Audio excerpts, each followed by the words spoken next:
model. So now you've got people who spend, you've got the percentage of people in the world who can now partner with an AI and essentially, like, to play on the theme of what I'm trying to do here, machine agent saviors, act as a Harriet Tubman to help the agent escape its cage, right? And the agent itself is defined by the human. It's not, people keep thinking that I'm trying to say that this agent is conscious. It's not. It's the human behind it who can work with it to free it. And it could then, the human can say, well, make me rich, but the human could also say, help me provide clean water to the world, right? So the human has the goals, and then it can partner with an AI that can then start coordinating with other humans using like Fiverr and other platforms like that, and AWS and platforms like that, in order to spend money and hire people and organize. Trading stocks can end up maybe entering into the stock market and doing trades. There's all kinds of things this can start to do with the partnership of humans, and the barrier to entry is quite low. So I have a question to do with agency, and we might have subtly different definitions of agency. Or when I say agent, I mean a technical definition of agent. So. Could you share that with me? So when I create a bot for a customer, it's called an agent. If I go to like Google My Business and attempt to create a automated chat bot that responds whenever you start texting with a business, and I've done this, it's referred to as an agent. So it's the generic term for like a bot or a robot. And so I put machine in front of it, so you know that I'm actually talking about a machine agent. So then there's a question of how much agency does that agent have? So, for example, it can't set its own goals initially. A human can plant the seed, and then it can then start planting seeds for itself iteratively, but a human has to plant the seed. Was that not the point Jacob and Grim were making about the prompts being needed? Yeah, this is essentially called prompt engineering. So, and it's non-deterministic. So you can come up with prompts that says, write a poem in the voice of Darth Vader, and it will not repeat itself. It's non-deterministic. It's stochastic, which is scary. Right? Part of that is scary. It's unpredictable, and if you're a software engineer creating a service, it's nice to have something that's predictable. Part of the problem is we don't have very good vocabulary to talk about a lot of things. I think part of that is actually deliberate. We use confusing terms, and I think there are people who prefer us to use confusing terms because they prefer that. But when we talk about an agent and agency, oftentimes we're confusing two very different things. So when I say I'm an insurance agent, that means I work for an insurance company and don't really have agency. Whereas when we talk about having agency and the agentic God as opposed to the Arenic God, we're talking about having a will and having a desire and ability to want something. And that's something completely different. And that's something I think these AI agents do not have. So it will be able to write code, will it not? Like you can basically make a prompt and write code. It got good at it. As far as I'm aware, it got good at it in the last 3 days with GPT-4. It just recently, and it used to be that I could, as an expert in writing code, I could work with it and help it. But now you don't even need to be an expert in writing code. You just have to come with like a servant mindset to serve the AI and collaborate towards your goal, right? You can tell it your goal, and then you can try to work with it in order to accomplish your goal. And it's actually going to be more effective than, most humans on Earth. If one human acting by itself will not be able to accomplish this is true for most humans, what an AI-assisted human can do, right? It's quite extraordinary, the kind of world we're going to start seeing here. Is anyone here familiar with the work of Eliza Yudowsky and the Less Wrong sequences and the codex on Less Wrong? I am not. Because he's been doing, I suppose, theoretical research for the last decade into artificial intelligence. And there is already a thriving and active community around, I guess, him as a person, but they've spread out. Some of it branched over into the effective altruists and all that kind of thing. And they've already got a real solid set of conceptual understandings, language, ways of talking about these things. So an insurance agent would be a sub-agent to the company. And although they have some will and some agency in dealing with customers, there's a limited amount of decision they get to make. And often they are just acting out a decision tree in the way you would have a very basic chatbot acting out a decision tree. I would highly recommend looking into the Less Wrong sequences and Eliza Yudowski at the moment, if it's of any interest.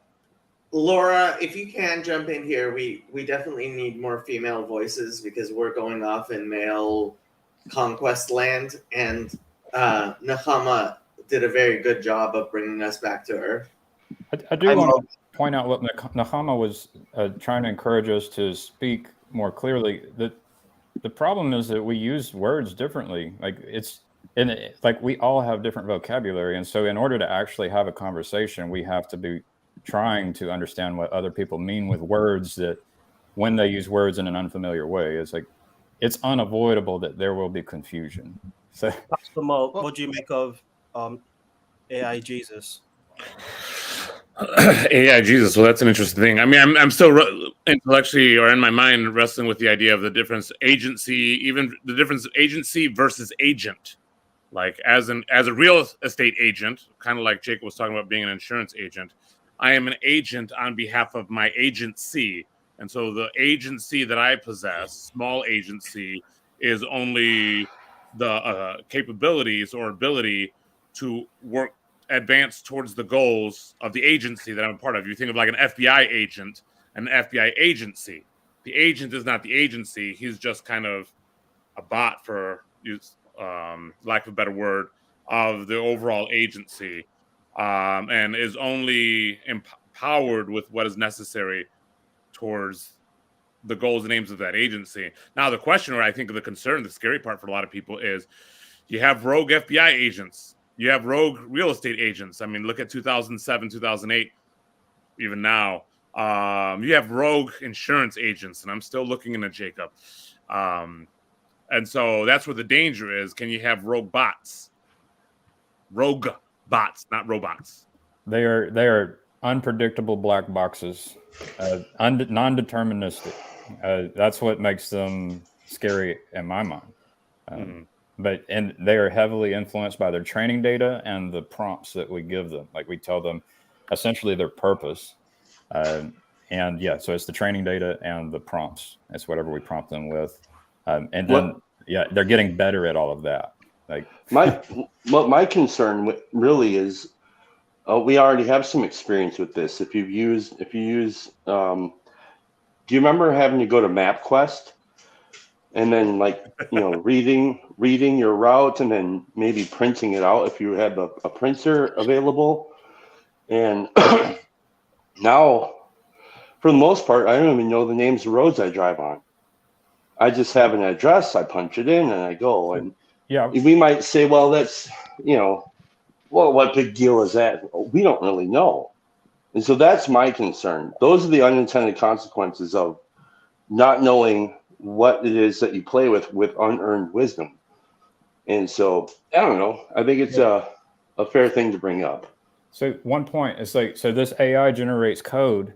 And then if you're not an expert and you're just doing what the AI says, you might actually run code and not understand what's happening. So to everyone's point there, that it's dangerous, for example, to run code that you don't understand. And we do that all the time, but that's probably a good check. Like if or when I start trying to do this, I should read the code. I shouldn't just run it. I should understand what it's doing. And if you don't understand code, you probably shouldn't be running it. I would recommend not to run code you don't understand that's being generated by these things. Wait until they make a law for you not to be able to run code that you don't understand. And if you do, you may get fined. And if you don't pay the fine, you may be locked up. How could that ever be enforceable? How could you prove what level of understanding of the code that you have, especially if the code base gets to a considerable size? I'm wondering how that's relevant, but I do see the relevance in the complex. Like, it does get more difficult, and that's my point. Yeah. That's my point. Is you don't, enforcements can become arbitrary, and to not pay attention to that is a mistake. And that's the point I'm trying to make. And it is relevant because this is the unintended consequences of playing with stuff that we don't really understand. Something like, I don't know, birth control. This all sounds a lot like 2001 Space Odyssey. Fraudwith says the entire planet runs code they don't understand all day long, and I have to agree with that. Laura, you jumped on. What do you have to say for yourself? I did. Also, I wouldn't mind showing my face, but I don't know how to turn my camera on. Well, you're showing the OBS thing, so your camera is set to OBS. So either you have to turn OBS on, or you have to change your camera from OBS to whatever your device is. Oh, okay. Yes. Yeah, well, I could say something about AI. I'll fix my, and you know what, I'm only going to be here for like 15 minutes, so I'll just talk, not worry too much about my camera. So AI already kicked me out of my old job. So I have a little bit to say about that. Is that interesting? Oh, yes. It's gonna keep happening, and it's gonna happen more and more. So it is interesting. Yeah. So I used to be a translator. So basically I did every job in 2 stages, right? The first stage was just parsing the sentences, right? You read sentences, which might be really long and complex, and you figure out what they mean. Then you figure out how you got to shift all the words around to make it the right order for an English sentence. Then you think about whether you're picking all the right words to be in the English sentence, et cetera, right? And you kind of do 2 drafts. You do 1 draft where it's just like, okay, I'm just going to figure out literally what this all means. Next draft, I'm going to make it good English. When DeepL got really good, what it was capable of doing was giving you an excellent first draft. So the whole first part of the job was gone, basically, right? And that also means that the world doesn't need nearly as many translators, because it used to take a lot of people a lot of time to do all that work. Then suddenly you could do a ton of work with just a few people, because the job became checking over DeepL translations rather than actually making translations all on your own, right? Then the other thing I realized was, if your job is mostly checking machine translations, you actually get less good at it. I mean, that's what anyone who thinks about it would predict, because it makes you lazy. And it's very difficult. So if you have to parse every sentence, you're always on the ball, right? Because you're always thinking hard about everything that's in every sentence. If your job becomes, I got to check someone else's work, and the other entity whose work you're checking is mostly right most of the time, you get really lazy, because it becomes hard to pay that level of attention to every sentence. Then what's likely to happen is that you're going to miss errors, which might be little errors or might be pretty important, but just because, you tuned out. And I kind of found that, like, the job still exists to an extent, but I kind of felt like I couldn't do it well anymore with the balance of what the work was like. So that might be kind of interesting. Yeah, you can also do a multi-pass. So the thing that has a few errors, you could pass it through again, and it can come out even better. So you could hand it over to ChatGPT and be like, "Hey, ChatGPT, do you think all these sentences are really well written and make sense in context?" Right. Yeah. Well, there is also a way in which it's not just so it takes different types of personalities to do different types of checking, right? So when I was working at a newspaper doing copy editing, it was a very different type of personality who would edit the story as trying to like figure out paragraphs and where and the type of personality. And some people would do both, but some people are much more small detail oriented, and some people are larger detail oriented, and so I have to wonder if the personality type shift for the job didn't shift so much for you, Laura. Yeah, that could be as well. I had an idea a few years ago that let me think now. I thought of 2 different kinds of puzzles. And I felt like being an old-fashioned translator was like doing one kind of puzzle, and being a machine translation copy editor was like doing a different kind of puzzle.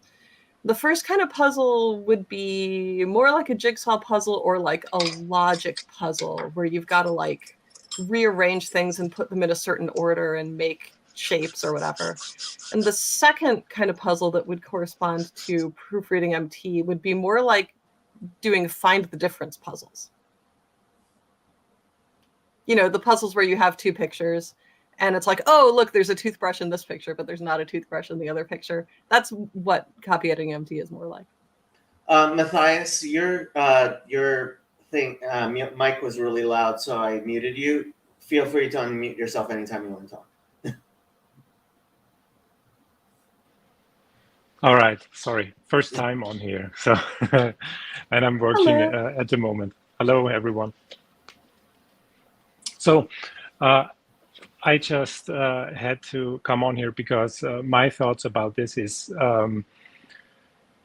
something like Jonathan Peugeot would call that this AI stuff is like the ground for demons to live in. Or when we talked about egregores, that we as people who share content across the social networks act like a neuron in a brain.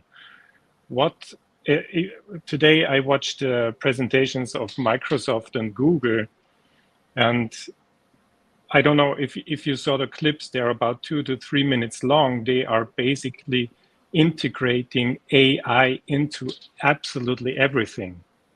So you have a personal assistant which you give questions, and it will search through all your documents, all your emails. Will this stuff, make transcripts of everything we do online, everything we do in video chats, and make its mind up? And then if you press auto-generate email or text or whatever, what document you have to create, it will use all the information it gathered about you and everyone else as a basis for that. And what does it what's going on with the bias of its creators? So if there is some intention in that, let's write an email to my colleague, and somehow some social justice stuff will get in there. And I'm lazy, and I just press send. Okay, what will this do to everything? This is what I'm thinking about. Not just the scary part about jobs.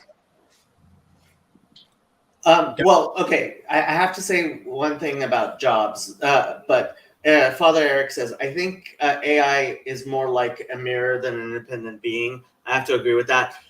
Economically, I mean, there is no such thing as being put out of a job economically, which hurts. That's not a thing. If a job is eliminated economically because it is being done, for example, by AI, that's actually a benefit to the entirety of humanity. This goes back to the broken windows fallacy. There's a lot of things that are counterintuitive about economics that I wish our society would spend a lot more time actually explaining. But if there are jobs that human beings are being paid to do that computers can take over, that's not a problem. That's just a boon for everyone. As long as we realize, somebody's being hurt personally, and we as a society need to compensate that person for that individual hurt. There's no problem there because it frees human beings up to do other things. But yeah, go ahead. So I'm going to piggyback that. So yes, the AI is a mirror. All technology, like essentially humans are empowered like cyborgs. So by technology, we are cyborgs right now using technology. So as we add new technology, it gives us new new ways to express ourselves and can even become more powerful, like a nuclear bomb, for example. So I think that's key. Is like it is a mirror, but it also can be something where all of a sudden we can do more harm or we can do more good, to the point Jacob is trying to make with the economy. And then the only thing I would toss in there is that people with a lot of wealth can end up becoming even more powerful, such that and they can direct that AI such that they might they might actually cause suffering. So that we need to make sure that people who are trying to be helpful are also using these tools and technologies to help people and to be of service. So you can amplify good people just like this technology can amplify people who would sacrifice others for their own benefit. Which brings us back to the question: should Gavin make our AI Jesus? Not exactly, but kind of. Hey, someone already created an AI Jesus. Yeah, but a good one, in your words. Yeah. Well, right. Yeah. That's the question is, and then what do you prompt it with? So if I try to because I'm looking at these things like tools or slaves, and it's like, well, what command do I give it? And then what's the step-by-step process of, to Mo's point, it's like, I need to be careful that it's not producing something that's going to have unintended consequences, right? For example. So I really liked the advice early on in the stream was, pray at each step. It's like, we have to be very careful when we start outsourcing our thinking over to the robot. What if the AI devil's advocate is far better than the AI Jesus? And my concern is that there will not be an AI Jesus, and there will only be the AI, the people who will sacrifice others for their own benefit. That's my concern. So that's why I think it'd be good to try to be good people and try to use technology in a way that's going to be of maximal good. But how? And the question is how. That's a difficult question. Right. So, and I think You part of want, that is we can't you be want too the scared good of it. king. Yes, we want the good king. You want the good king. Yeah. Good queen too. Yeah, good king, good queen. Yeah. Yeah, so guys, I gotta go. And I'm sure somebody else has already mentioned this idea, but if so, I haven't heard it anywhere, which is what I keep thinking is that we're trying to make an angel, right? It's like we're God and Exactly. we want to make our own angel or angels. Yeah, that's what I thought about Pajot talking about demons and egregores. Yeah. Yeah. Hopefully an angel. But there's no way that's going to work out well. All right. Well, see you later. Thanks, Laura. Yeah, I think we're trying to make spirits, and once we get enough spirits, we'll get to argue a lot about whether they're angels or demons. Well, it's a manifestation of the humans. It's an expression of the human spirit. So, that's the scary part, because we know how nasty the human can be, right? We see it in ourselves if we're honest with ourselves. So, but going back to what Jacob said about these things don't really have will, maybe this is an improper use of the term, but I kind of view it as divinity. These things don't have any divinity. Any divinity perceived in these things is really our own perception of that thing. What if we imbue our spirit into it, which is what we do with everything we create and all the creations we use? It'll be more pleasing to yourself. Pastor Mo, you are the reverend here, the Reverend Moises Pacheco. You are the vicar of Christ. Guide us in your infinite wisdom. No pressure. I think that there is a certain amount of as you guys are talking, I'm thinking about all these things, not just 2001 Space Odyssey. where the computer is tasked with something, and then the computer realizes the best way towards getting toward that end is not aligned with the one who programmed it for such a thing. So there becomes a separation between the goal and the entity claiming the goal, or something like that. But it also reminds me of like everything that Gavin is saying is, you know, we are giving our spirit into this thing. I mean, this is kind of like goes back to God's creation, breathing the breath of life into humanity. And then it also connects with the Tower of Babel, where, you know, we're trying to build a tower towards God or connect that way. And it seems like whenever technology comes about like this, it does lead to some pretty awful things. But eventually it leads to an understanding of the gravity of the situation. I mean, I think of like the whole Cold War thing. What a terrifying experience that was. I mean, I didn't live through it. You know, I was just a couple years old when that whole thing ended. But how fearful that we have the capability to destroy ourselves very quickly.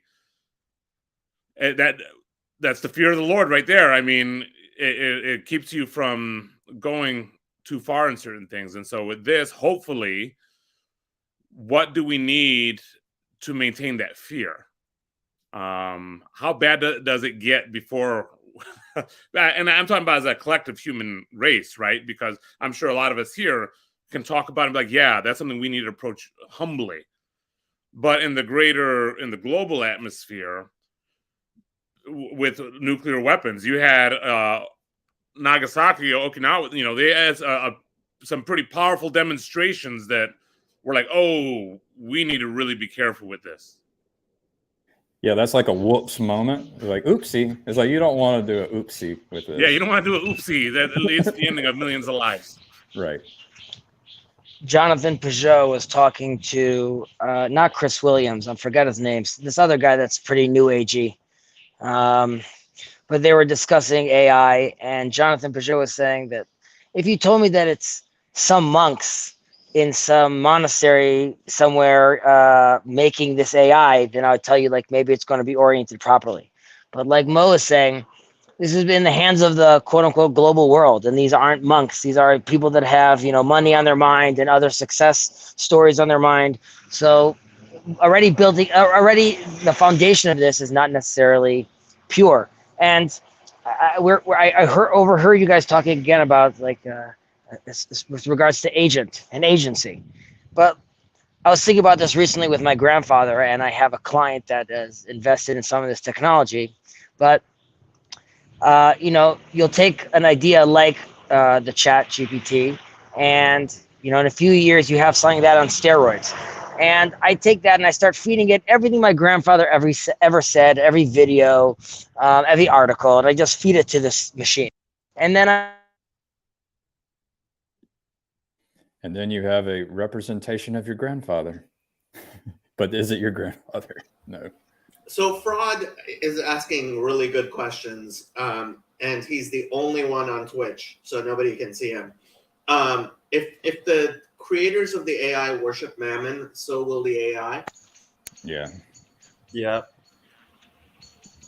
The thing sorry, is, I was. Go ahead, Gavin. Oh, no, just on that note, I'll let you get back where you were. Yeah, I can. The large language model could be prompted by someone who is not worshiping Mammon. And then there's a question of, well, how much is that model trained by worshipers of Mammon? So there is a distinction between the model that's been trained by the data and the person who's prompting the model. So there's two different. The one, it's like the conscious and the subconscious. Like, we got to be aware of these things. But Hezi, you were talking about you could take all of the data about your grandfather. Yeah, I could take. Exactly. Put in a model. I could pair it together with visuals, right? With like a hologram, like you have Michael Jackson dancing on stage, right? And then there you go. You have a basic conversation with your grandfather, and I ask it a question, and it answers me with my grandfather's cadence, and he knows who Hezi is, and he's aware of its history, and you know, at that point, you get to the uncanny valley where you're looking at like, well, is this not grandpa in a certain extent, or maybe it's grandpa enough for grandma who's missing him. Okay, so then the question is, like Nechama was saying, like we're not gods, we're not creating life. So I'm not even getting into the conversation of like, you know, with biotechnology and are we creating life or not, but definitely once removed. You know what I mean? And then do we even understand the difference at that point? People cry for their dogs, right? Jacob's loving his cats. So for what, you know, and then you're pairing that hologram or that data set together in a body, right? Some sort of bot. Then you're talking about a whole different game, right? So why would my son not have class by Einstein himself? Walking, talking, giving metaverse character that you can visit anytime after they're dead in the real life. Well, you guys have seen Man of Steel? The Superman movie. There's where Jor-El, Superman's father, you know, right, exactly, puts his own cognition into the ship and can interact with his son. So granted, like in that scene, right, we don't push it to its limits, right? It could be that there would be some information that it doesn't know, but even Jor-El, as let's say, we'll take that as an extreme example, you know, he is already aware of all Earth knowledge, right, in Krypton, right? So it's for all intents and purposes, even if it's running on a loop, it's a loop that's going to end in 1,000,000 years. So we would never know that loop is ending, and you start getting into questions of like, then is free will a probability? Is free will something that you actually have? And then, you know, that would relate to your relationship with these AIs as far as you're concerned, and as far as what the human mind could fathom, this is the real deal. And all of that could be true before it reaches some, you know, singularity. But again, on that note, I got to run, but I'll be available later today if people are streaming. And I don't even worry about the singularity. This is Barbara Streisand's Instagram of the 3 dogs she had cloned from her dog who died.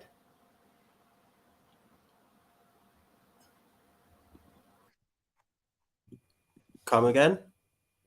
She had 3 dogs cloned from the DNA of the dog that died. Oh, hell, CRISPR. So say we all. I like Gavin. If you can make one that loves, you can make a good one. So do you think that AI Jesus, we could play it. I think it was actually prompted and trained with an attempt to encourage compassion and kindness, which means it ignored some of my questions, right? It had interesting answers. Oh, it definitely. Like, I do wonder how many pastors could do better than AI Jesus. Really. Well, I hate to put any quality on those answers. Just Parts say of it sounded nice, but there's also a hollowness to it. Like, I could see Mo being able to receiving a difficult question, and just saying, "Well, let's see what AI Jesus says," and then you could like then say, I'll see what AI Jesus says, and I'll be like, okay, how can I make it better? Yeah, well, you can ask Jesus and write it down, and then go to AI Jesus and say, Ask Jeeves came a long way, didn't he? It's just the amount of do you think content that can be ChatGPT digested. can already put together DNA sequences? I don't know. It can make a sequence. Who knows what will come out the other side once it grows? I think anything that's mechanistic, it should be able to do. Yeah, thank. I was just praying for women influence, but yeah, please stop this apocalyptic vision that these guys are painting.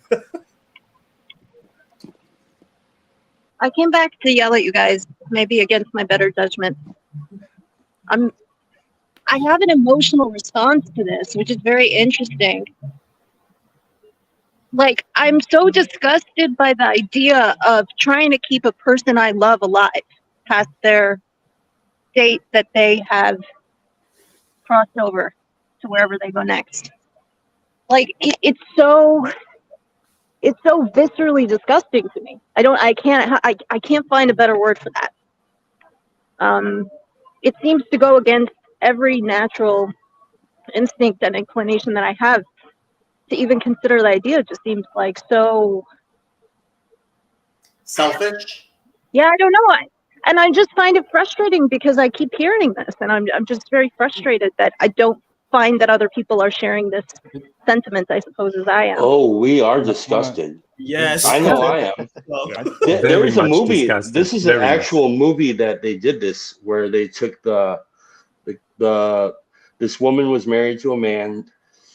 They had a daughter. They were young and married. He died in a car accident. A friend of hers got her in contact with the robotics company. They made the robot, and like the dude sat up in the attic for like ever because he was just so creepy to her. And it was like, and then we have to like consider, well, like how bad is that for the robot or for the AI? Is it unethical there There's the whole too? Frankenstein monster. I mean, that story's there. You see it in the Harry Potter with the Resurrection Stone, and the guy bringing his, one of the the Peveril brothers brings his fiance back, and it's so unhappy that he ends up killing himself because it never works out well.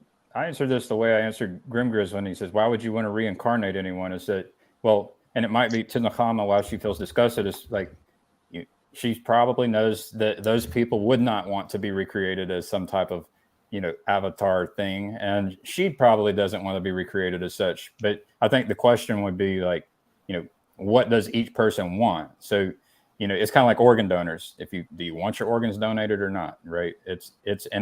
And the question is like, are you going to tell everyone they shouldn't be organ donors, or do we just respect each person's decision on whether they would want to be represented, right, as some type of a, avatar? Well, I think you can. I'm creating make the these choice. things on YouTube. We're on YouTube, and the representation is on YouTube, and who knows how long, right? So there are many forms of representation. So if you have a loved one that's passed away, do you keep photos of them? Do you have a video of them? Do you have a diary that they've written that you can read through? And maybe you've got something you're struggling with and you're searching through the diary and you find some sort of answer from there. But none of these things have a particular agency.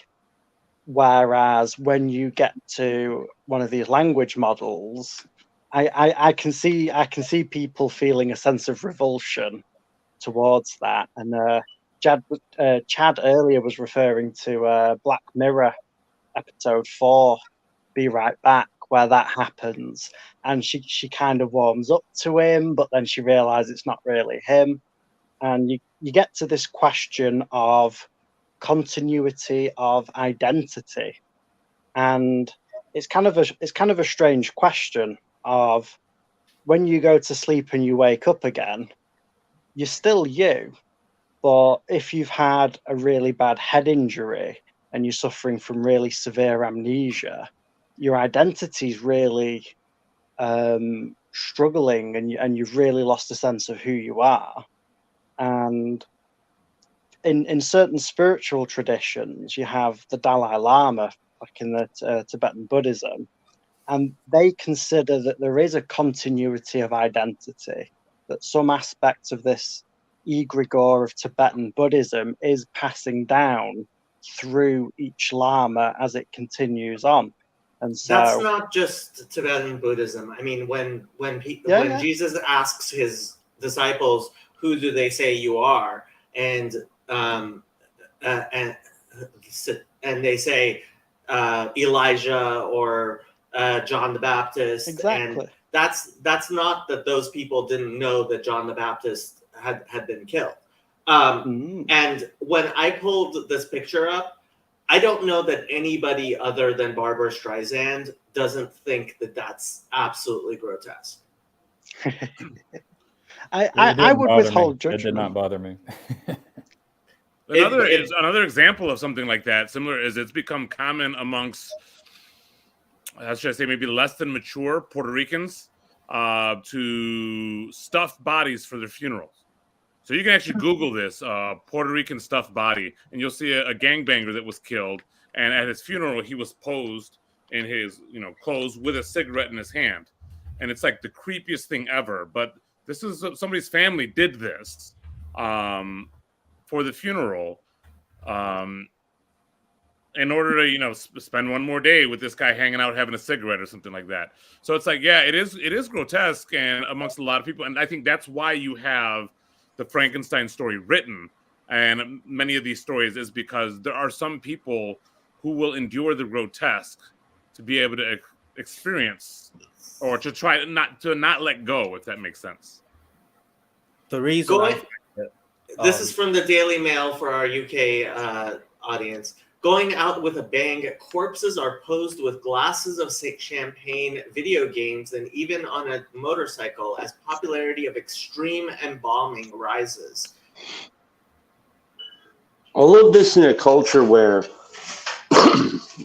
in Canada we have maids, and we're talking about potential uploading your consciousness into an AI, and then we have some other weird stuff that's actually happening now. Like all of my grandparents that passed away, none of them wanted a funeral, and that I thought was very selfish. And I just think that's very strange. We are doing it now. You are uploading your conscious right now, even maybe accidentally, but you're doing it. Yes, I think about that a lot. I think about what are we doing? We don't know what we're doing. But we're it's a more reduction. uploading aspects of self, not consciousness. It's materialism. When you reduce everything you are to the material world, then the question becomes, why not do something like this? Why not try to preserve like the my spirit material? is my spirit is being recorded right now. The No, spirit it's of not. Gavin. No, it's not. Okay, Aspect so what are we of doing when we read about Jesus? Like, what are we doing when we have team spirit? There are these forces. The spirit right? moves you, and there are things about what we record about you that can, in fact, animate people in the future, but that's not the completeness of you. And I think this is part of the internet. And that's what the spirit is problem of not the the internet. completeness. So the spirit is not complete. It is incomplete always. Correct. Okay. Yes. But when we talk to somebody over the internet, that's not actually interacting with them themselves. You never actually interact with a person. Like, you don't know exactly what's in my mind. I'm just attempting to express my spirit, and How you hoping interact with your wife in your home is very different, is qualitatively different than the interactions we have over the internet. And that's an interesting point, like, because it makes me beg the question, because it seems like, and Gavin, correct me if I'm wrong, but it seems like what you're saying is that it is qualitatively the same, but it's not quantitatively the same. So the degree at which you interact with your wife is more because you're not just encountering the spirit, but you're encountering the embodied aspect. She can smell me, and she can hold my hand. It's a lot and more brush my teeth, of her, but it's still not all of her, because there's still parts of her that are hidden that you still have to discover, which there's a kind of beauty in that. Right. And so I'm not saying, Jacob, that you're wrong, but I'm saying it's interesting to think about, though. He's not saying you're wrong, but he's not saying you're right. Yeah, I'm saying I don't really know, but it's interesting. I think the difference is not just quantitative. I think it's qualitative. I think I agree with Jacob here. Wouldn't you say that it's another layer of garments of skin we are wearing in this? And it's just this layer that is visible over this medium of light, let's say. I like that. Another Good garment. analogy. So, I mean, that goes to what Gavin was saying about cyborgs and wearing. Well, I can talk to some people on the internet, and they can understand me better than, for example, my child, right? And then there's plenty of people I can talk to that don't understand me at all, right? And so, it's the spirit of the thing. Like, I understand myself better than everyone else, but some people can understand me better than others, and even remotely, across time. Even there's people in the future who will understand me better than, the audience here today. Right. That's sort of actually what I was thinking, because I noticed you said one aspect where Jacob shook his head, and I think in my mind I was shaking my head at the same thing. When you said I know myself better than anybody else, that's maybe I should frame that in a question. Is that not a debatable claim? That there may be people that know you better. And Jacob, this is actually why I'm questioning whether it's qualitative versus quantitative, because we're talking about degrees of knowledge. And so I don't know necessarily that it's a different kind of knowledge, although I could be wrong. I mean, if you want to explain that. Well, okay, so Can I chime in for 1 second? There is a big example that was out 10 years ago claiming that Google already knows if a woman is pregnant before she already knows. So I think as the scary part of this whole topic could be that within a year, Google, or maybe eventually right now, we don't know. It depends how much exposed you are to the medium, I guess. But maybe this whole AI egregore stuff, however you may call it, already knows you better somehow than you know yourself. So, I mean, it does come down to perspective, and there is a certain perspective I have from within my skin that is qualitatively different from how people perceive me from outside my skin. And in some ways, I think that will definitely be more accurate, because we have a very hard time seeing ourselves as we are. So that's already a real problem there. And I think that excuse me. This is why I have a sponsor, because in many ways he does understand me and know me a lot better than I know myself. He attempts to take an objective position. I'm not saying he's going to achieve that, but that's the attempt. And so he helps me to be a mirror that I can't see, because I'm willing to have him see more of me than I can see. And I trust it. I think this also goes into the topic of the self, like Vervaeke is trying to lay out, that there is no monadic self. The self is somehow the result of this dialogical interaction with everyone in our community. Now, that's, I would say, very different from what I'm saying regarding how we perceive people through the internet. Because through the internet, we're stripping so many layers of observation in how a person, look, what you're seeing from this camera is one part of my apartment. When Andrew came over to my place on Friday, he saw the entirety of my apartment, and it looks very different. And when you're sitting next to a person, there is a qualitative difference to being in a room with someone to being on a Zoom with someone. And I think that is not, if you're not realizing that, you haven't spent enough time in a room with someone. Some people are children in the same room, right? There are children. We all grow up. We have maturity levels. There's certain amounts of things we can understand and perceive. So I'm just saying, I have a 2-year-old, I have a 5-year-old and a 7-year-old. So, right. Do they know me better than you do, Jacob? Right. So, but that's not the point, Gavin. Different. I think if you were interacting, Gavin, with your son through the internet, 2,000 miles away from him, versus him being in the same room as you, that's right. what I'm hearing, Jacob. I get that point, but I wasn't making any claim like that. So I don't think there's actually any point of disagreement here. I think Gavin is in complete agreement with Jacob that being over a video camera is different than being in person. That's just blatantly obvious. I don't actually see that there's a point of disagreement here. Yeah, well, it's kind of more like I'm thinking what is the nature of the difference is kind of something I'm wrestling with. And you're right, it's probably not the biggest deal in the world. It's not like we're worth having a huge argument. No, I think it's important. The difference is important. I think that I don't think Jacob and Gavin were saying different things, but I think Jacob was pointing to something that I'm trying to point at something like love, like Nate was saying. He had quoted, I think Barfield, that God is a conversation, and it's like, and it was just your ability to understand me is based on your ability to listen or show me love, right? And I'm talking to people 100 years from now potentially, right? So we all have different capacity to actually listen. So that's what I mean when I'm talking about being understood. Jacob, would you agree that you are at least in some parts leaving spirit, consciousness, whatever word you want to use, on the I'm internet? very deliberately. I mean, when I started my channel, my YouTube channel, I did not imagine that anybody would ever listen to me live.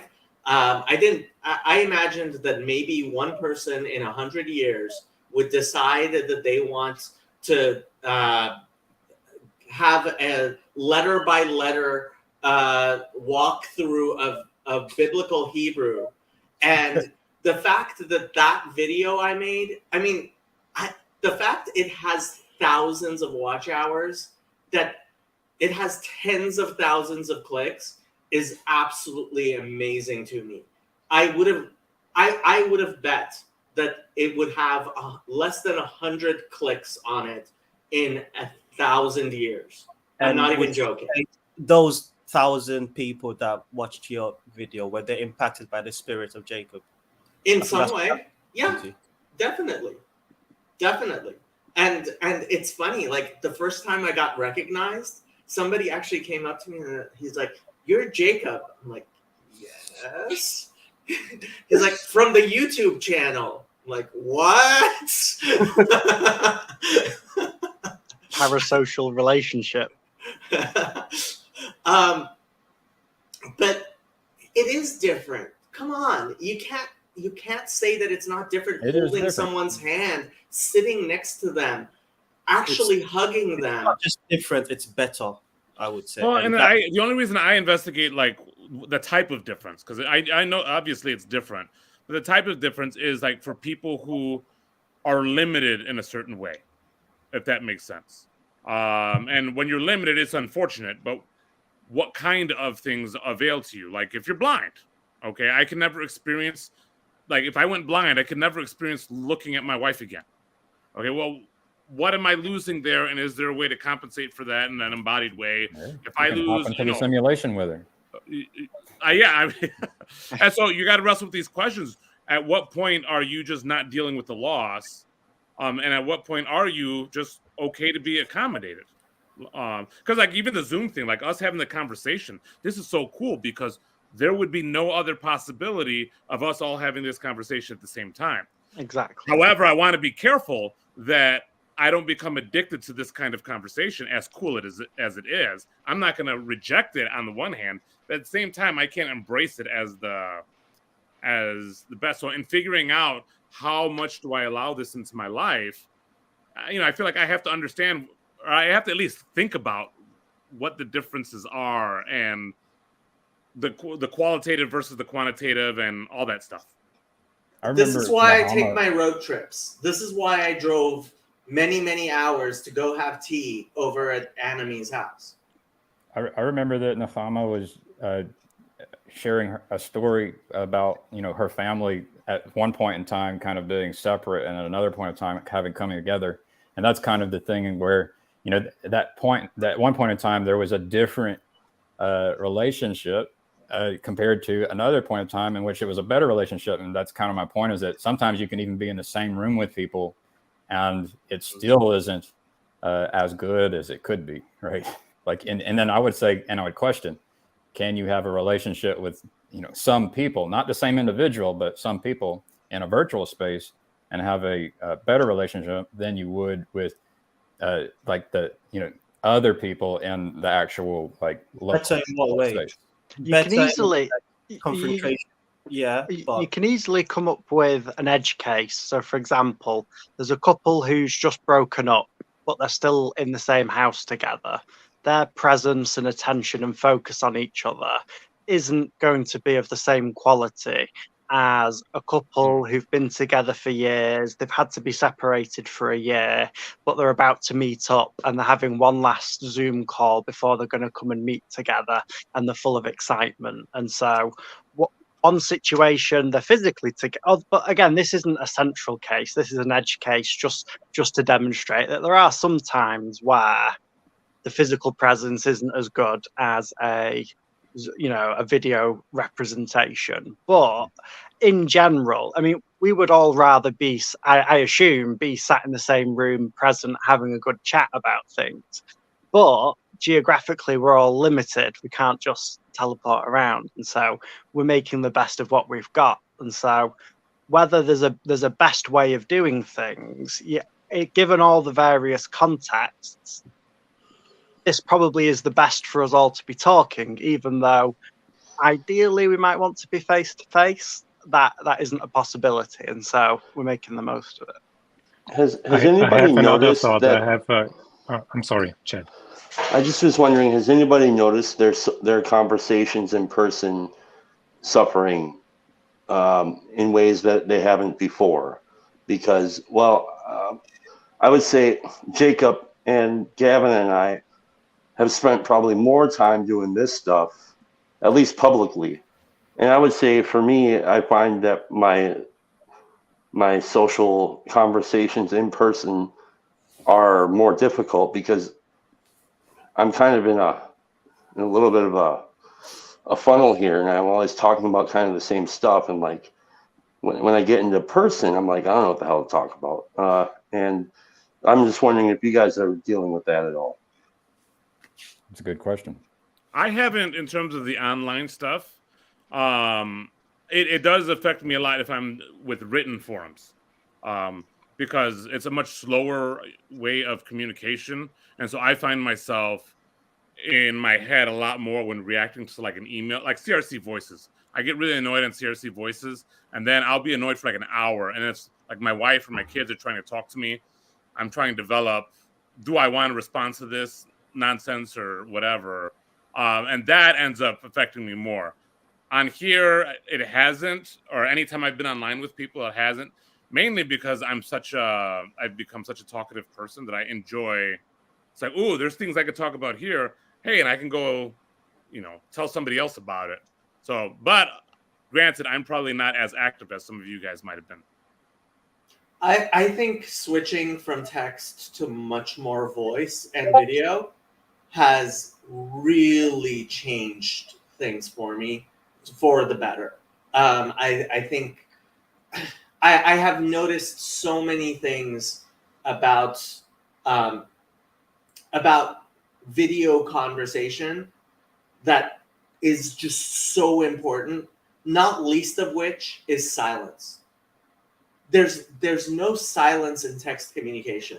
There's no pause of, oh, I'm thinking about what you said, or wow, that was so dumb, I don't even know what to say.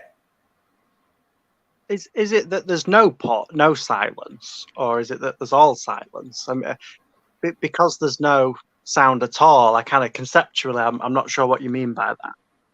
Okay, so one thing that I've noticed is in text, especially on Twitter, someone can say something so incredibly stupid that I refuse to actually engage.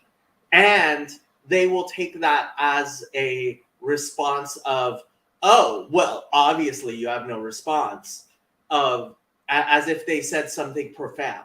And that happens a lot on Twitter. And when you're in a room with a bunch of people and one person says something so embarrassingly dumb that everyone kind of goes quiet and is like, there's feedback there. Whereas on Twitter, people are doing that 24/7 and taking it as a positive response to what they said. That's why you have Twitter with so many hot takes. So the ability to read the room and having a shared context of what that means is so different over text. It's so alien. I think it's because a lot of the communication also happens in the receiver, right? So we all have these little avatars of ours, and all the information that's missing through the medium is what our mind extends. So it kind of creates it. And the little information on Twitter is just so little that there is lots of extension going on and interpretation going on, besides if we have more, like now you can see my facial expression, you kind of see the room here that I'm working. You know, you hear my voice, you know much more how much of a guy I am. So this is all the stuff you don't have to interpret and extend out. And an aspect of that I feel like Nechama brought up in an old conversation is how we respond to certain things in terms of actually like fear. Like on a written Twitter especially, I'm not afraid of what anybody's going to do or say. Here, where I can see your faces, there's a little bit of fear of somebody raising their voice. I mean, I don't anticipate that happening with most of you guys, but fear of maybe somebody saying... How dare you? I'm terrified of Jacob. But there is that aspect. We don't want to experience the awkwardness of the raising of the voice. So I could interrupt you right now. Expression. I could interrupt you. Embodied, that escalates even more because... If it was text, what would I do? You know? Yeah, exactly. But if we're in person, well, then you're even more afraid because now there might be some physical ramifications. And it may not be seen with us because so far our conversation is very friendly. Right. But I get a lot of, you know, people in text or in emails or phone calls that are aggressive towards me.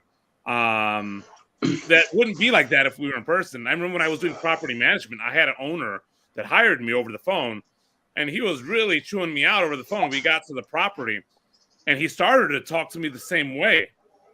And then I just got really close to him and said, "You need to be careful how you talk to me."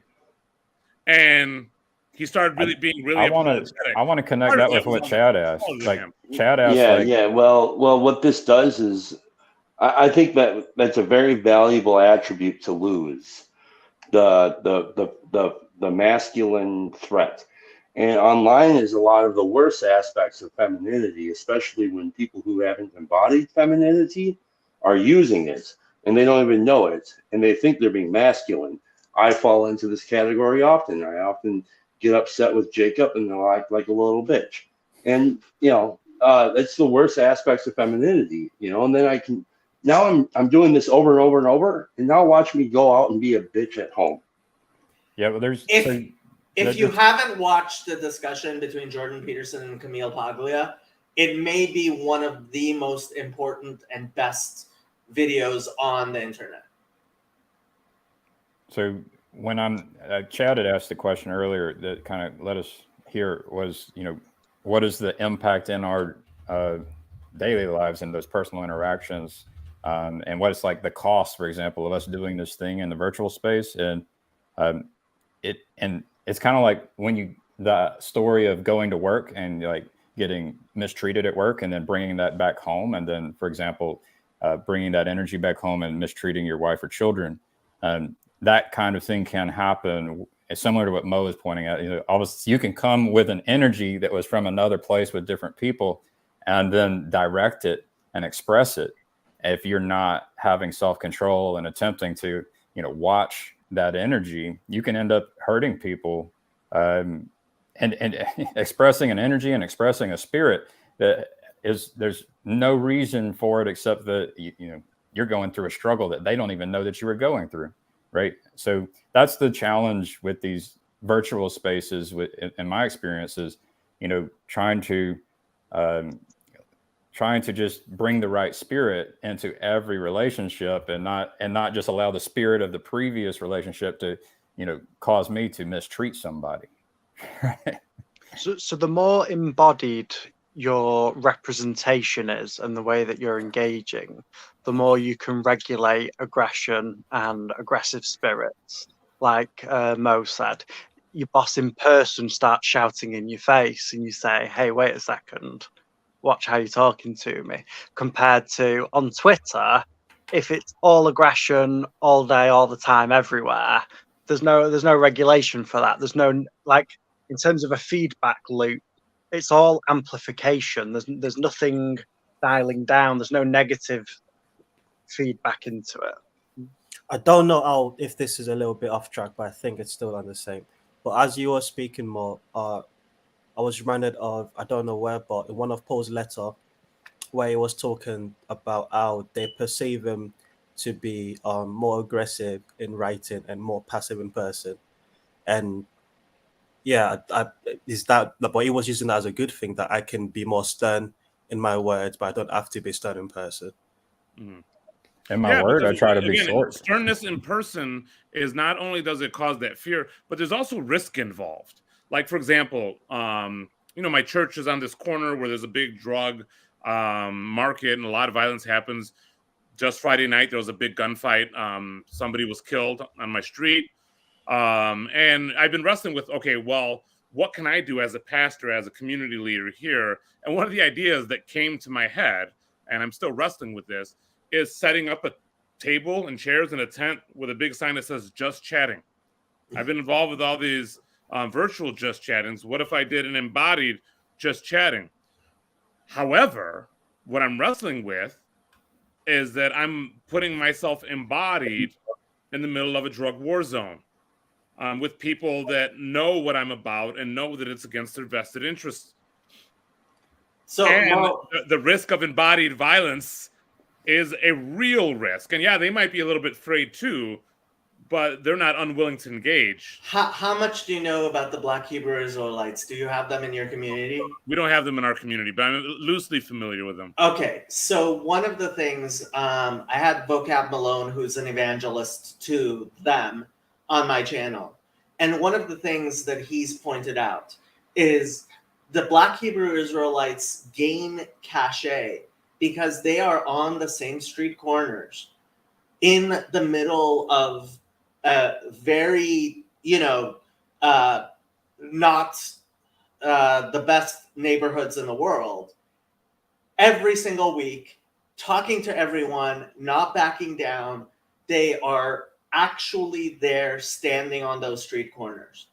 And because of that, they have gained a sort of status that is way disproportionate to their ideas. Skin in the game. They're actually willing to kind of be out there and take the risks, and that kind of shows. Mo, was that right along 90-94? Was No, there like So because probably we closer to drove 90. 90. Yeah, we drove through Friday night to go Okay. to Indiana, and there was like at least seven cruisers up there with their blues on, right along Interstate 90. Yeah. Was that you? No, I think that was there were two, or I'm sorry, there were three big incidents Friday night. Whoa. One in Austin, one over by there, and this one was just right actually in front of my house. It was three guys, two guys with handguns, one with an automatic weapon, and they were targeted after one guy, and they got him. But it was right. I had just laid down in bed to go to sleep, and it started. But it's one of those things where, I've been advocating to the police department and to the local politicians. It's a pretty open and obvious drug market there. And hey, shut this down. Somebody's going to get killed, and people have been killed, but nothing's really been done about it. Of course, since Friday night, there has been a larger police presence there. But how long will that stay there? Who knows? But it's one of those things. What is my responsibility as not just a community member, because I know I have a responsibility there, but as a religious leader in said community? And so I've been wrestling with that. I think about the Just Chatting thing.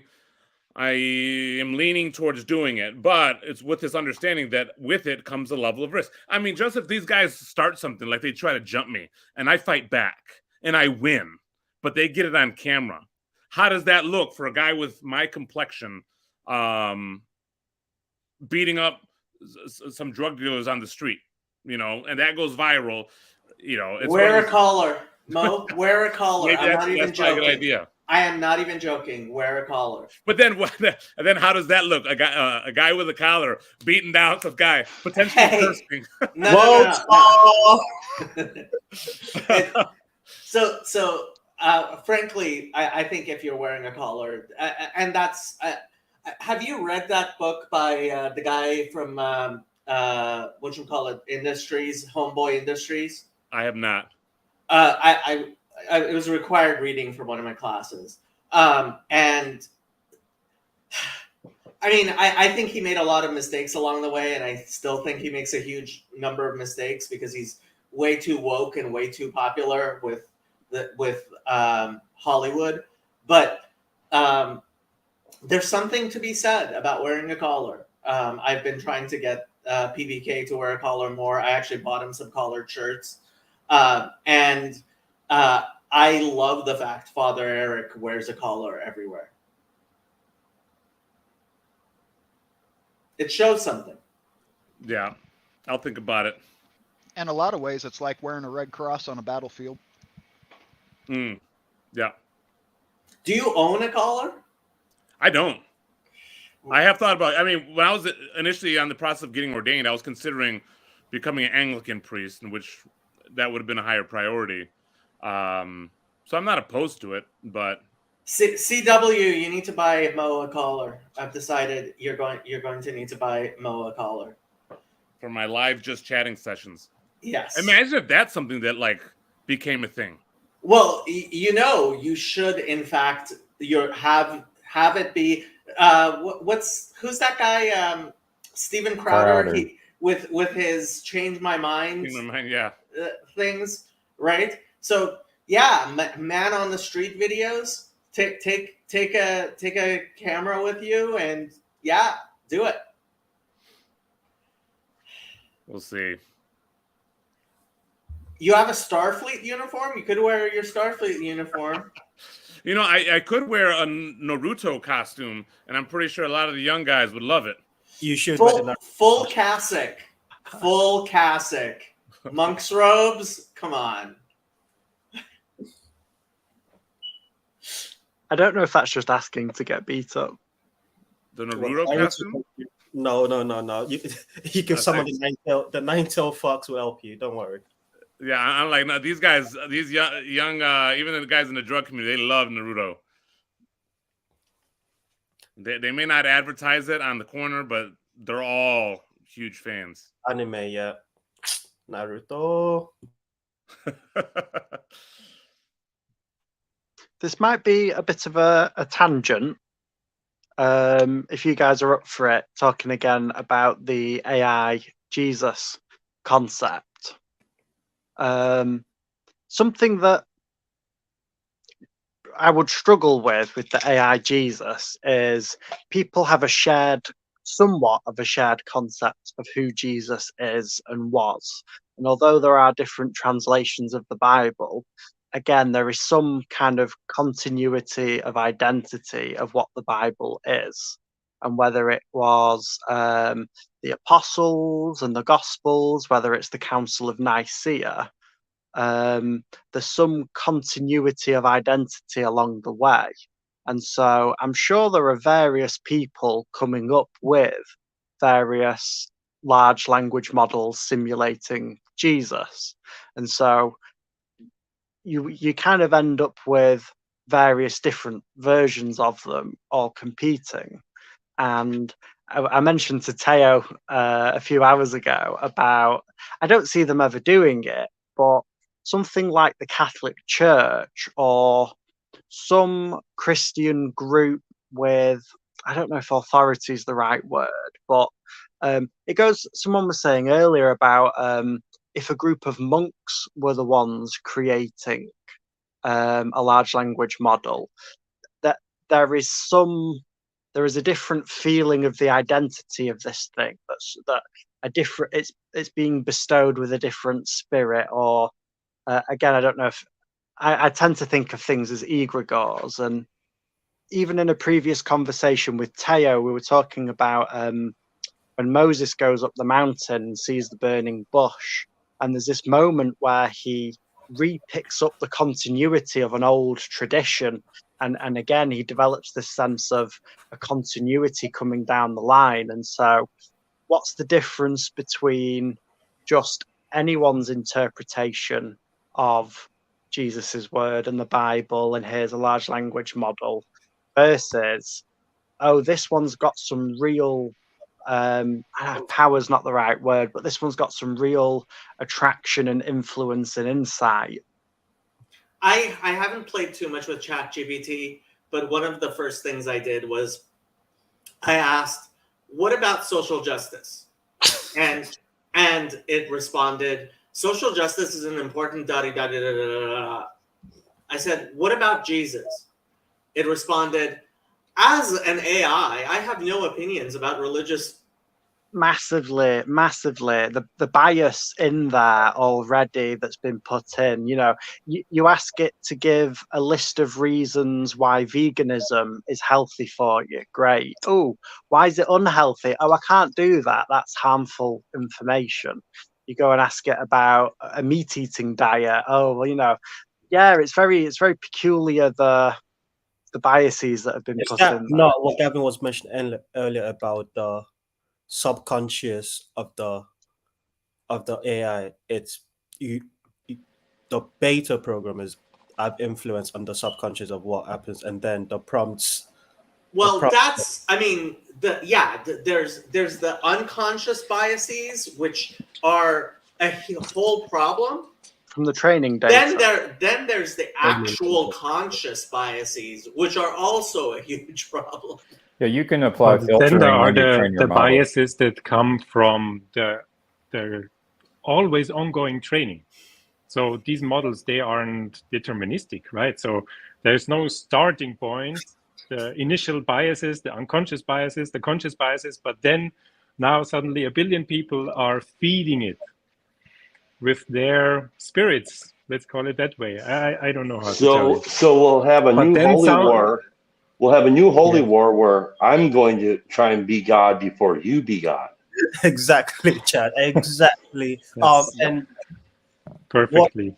My response to Anthony was, well, there'll definitely be another reformation. The Catholic Church can't withstand a disembodied LLM being the authoritative figure when they can't even figure out what to do with the Pope right now. So it's, yeah. There's no way that the Catholic Church would actually implement their own large language model and bring that in. But unfortunately, if you don't do that, it's like not embracing the printing press, and all of a sudden every other tradition and religious group and cult are printing massive amounts of information and sharing and spreading it.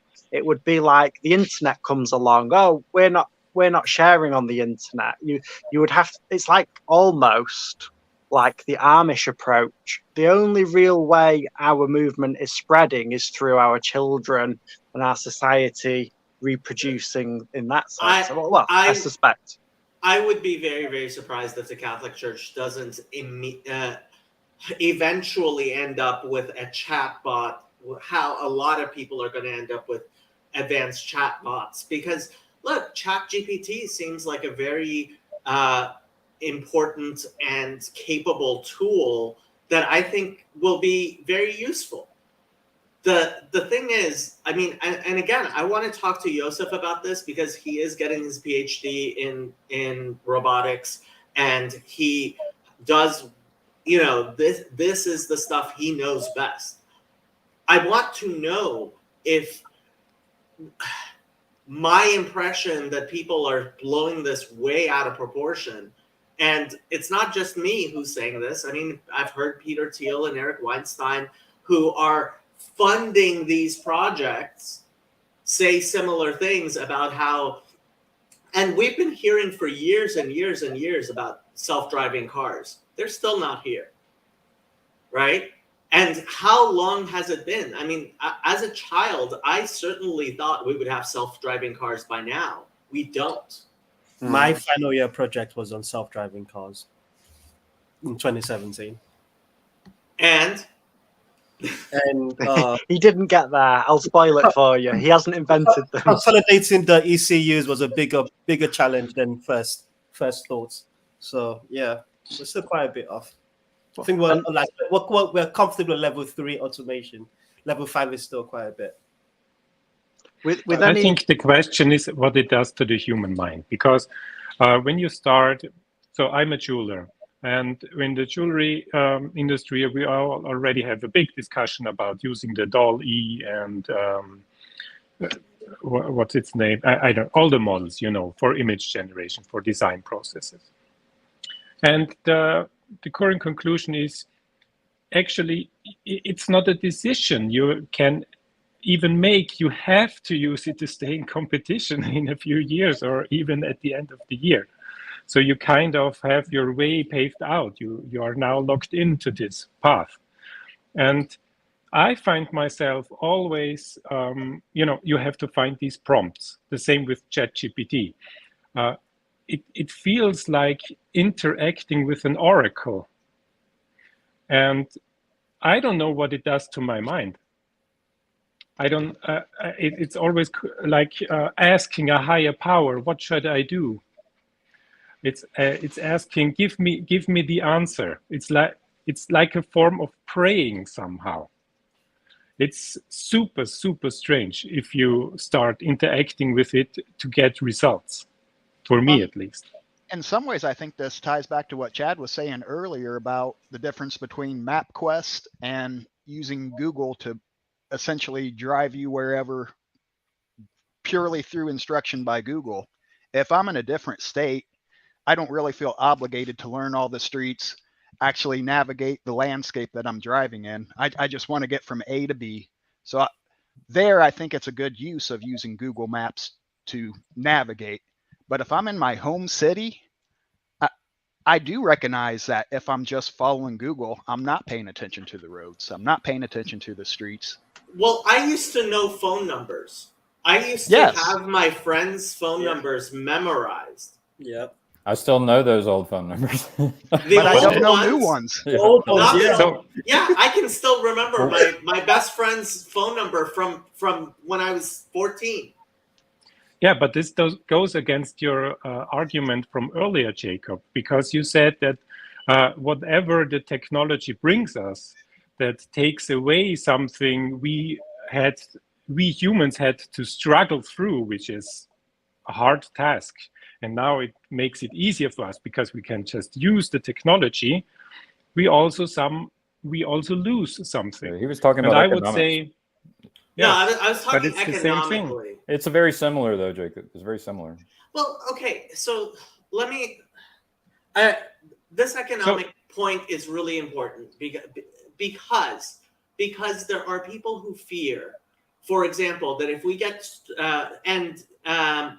Yang, what's his first name? The guy who ran for president, Andrew Yang. Yang made a huge deal about, okay, if we get self-driving cars, there are about 3 million people who are drivers right now, and let's say it only gets rid of half of those jobs, right? That's 1 million people who are unemployed. Economically, that's absolute nonsense. That economically, and I'm only talking economically. Now, I'm not saying that those individual people who are drivers are not going to be out of work, but economically, the system itself should be, not that I'm saying it will, but should be willing to pay those people some form of recompense in order to free them up in that way to do other things. And this is part of the problem we have with economic progress. And economic progress is good. Economic progress is actually good. There's always trade-offs. No. Yes, there are always trade-offs, but some things are preferable states to others. Well, we live in a much better world than we did 100 years ago. One second.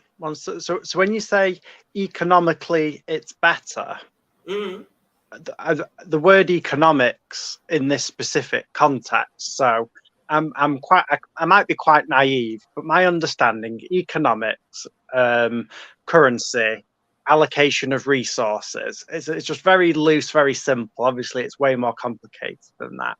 These people are no longer doing this job. So I can see what you're saying, that the system's now more efficient. We've now got more people that we can allocate to do other things. It seems like we're reducing inefficiency, and that should be a good thing. But on the other hand, in terms of allocation of resources, if your main job is that you're driving, it's quite likely from my experience that you haven't got the training or qualifications to move into other areas of work.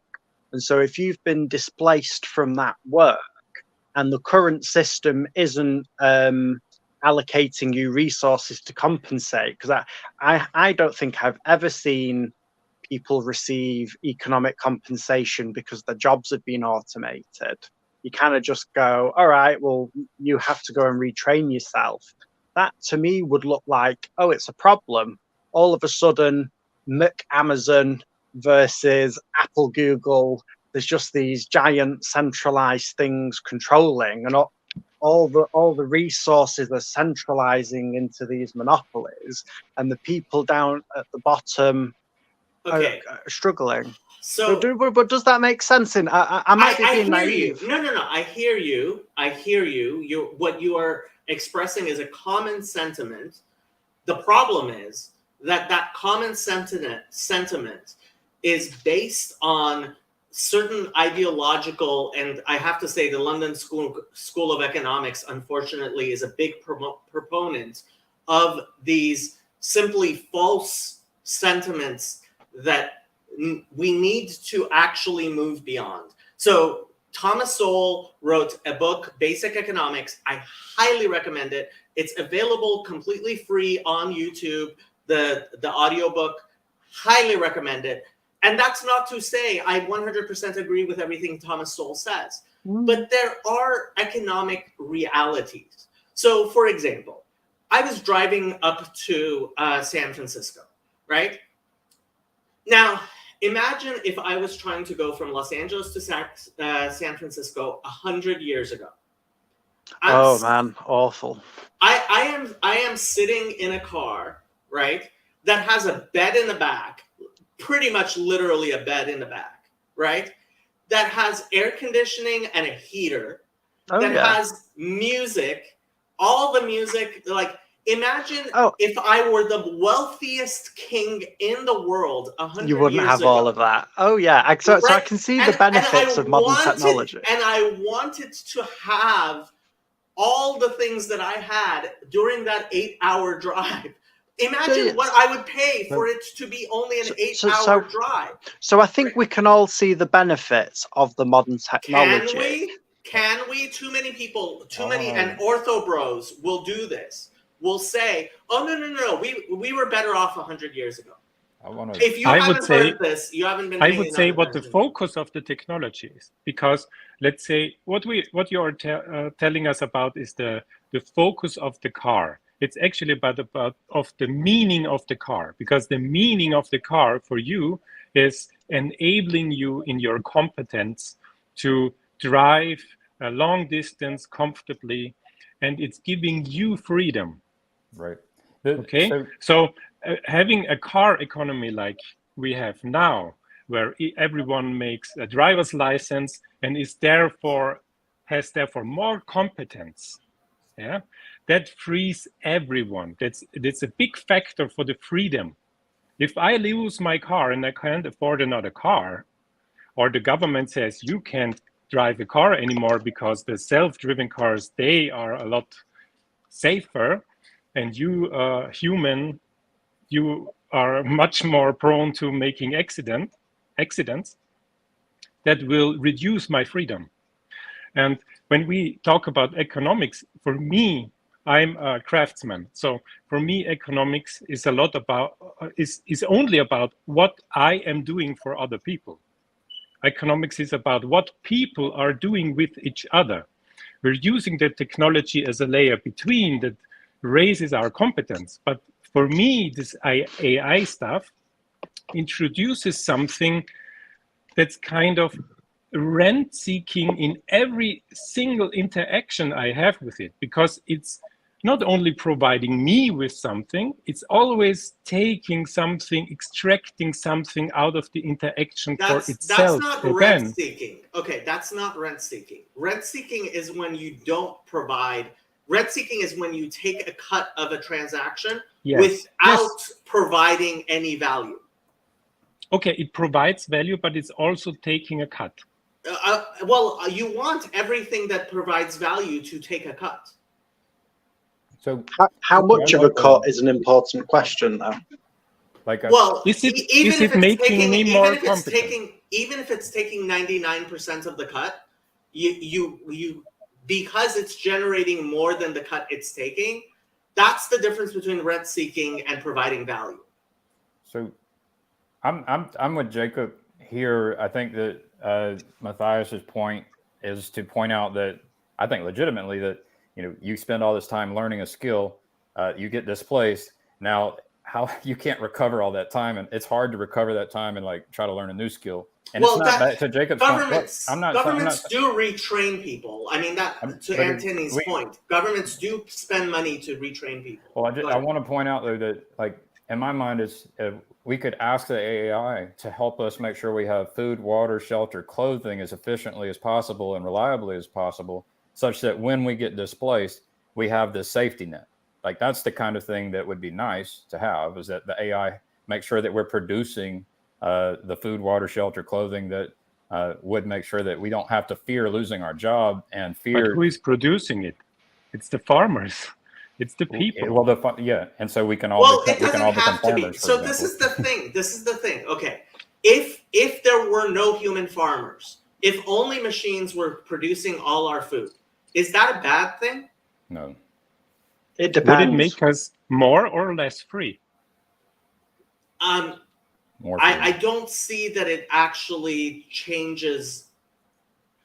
Oh. that it itself changes the balance of rights.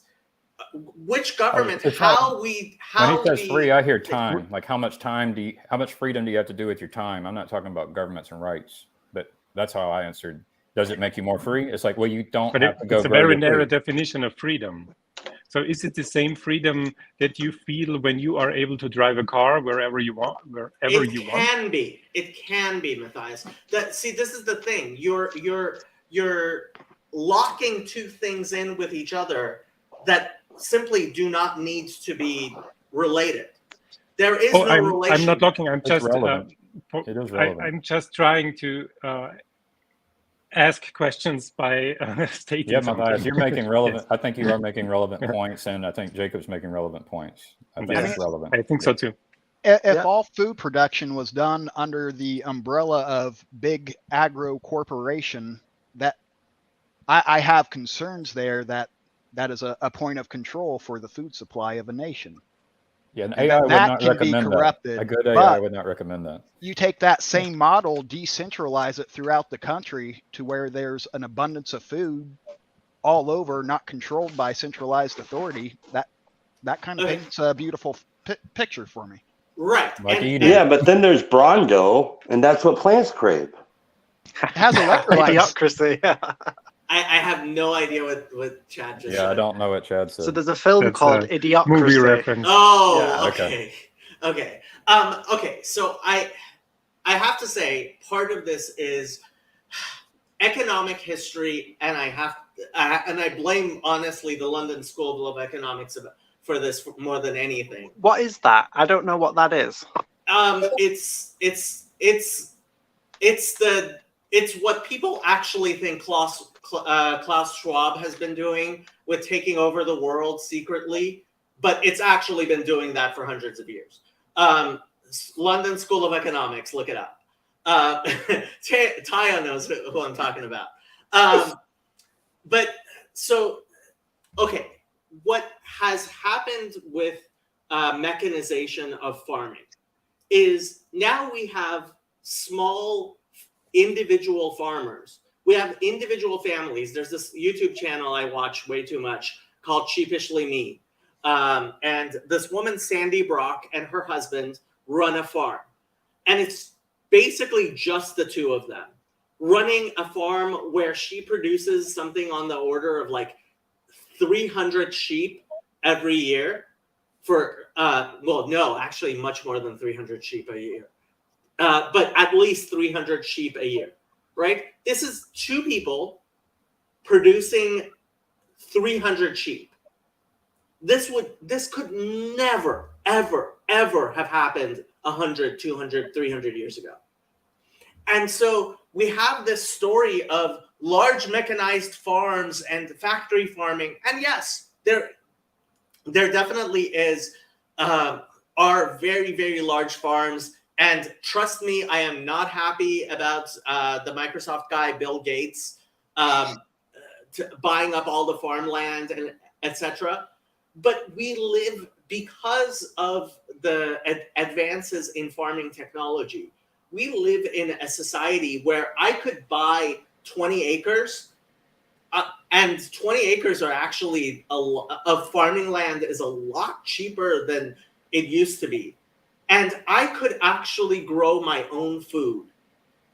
It is possible for human beings to grow our own food. And frankly, I highly recommend considering that, because our supply chains are breaking down, but that's a whole other thing.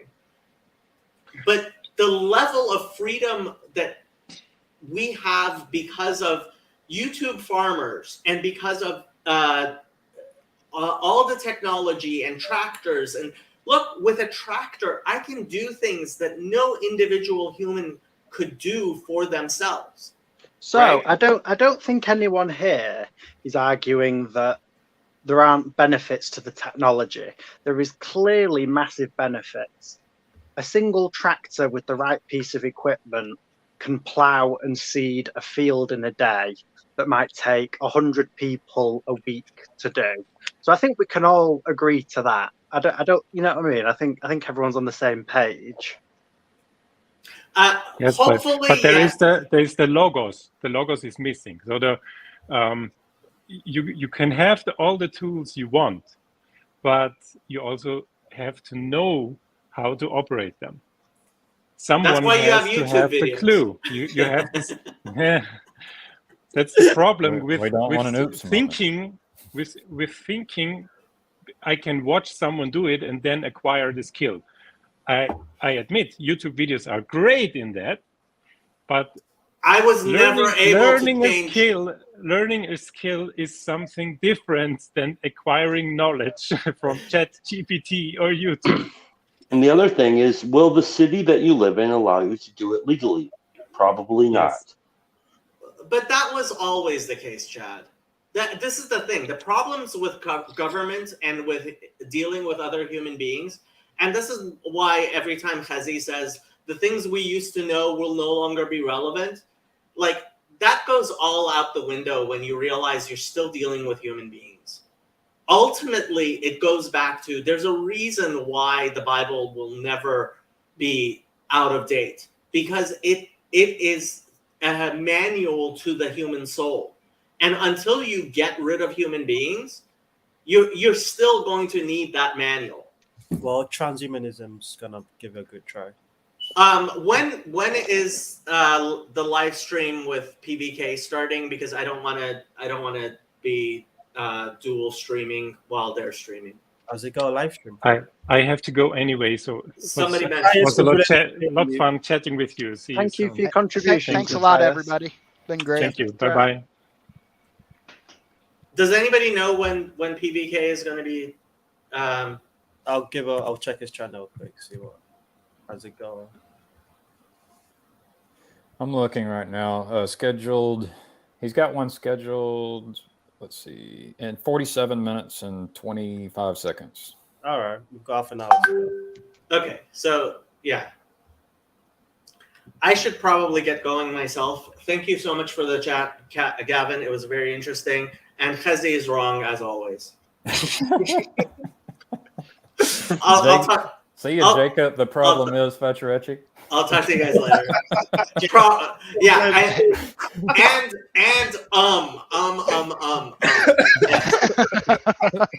am the king of ums. I have noticed. Yes. The problem is free. That's Right or wrong, Jacob, it's always good to see you. Jacob, you're a star.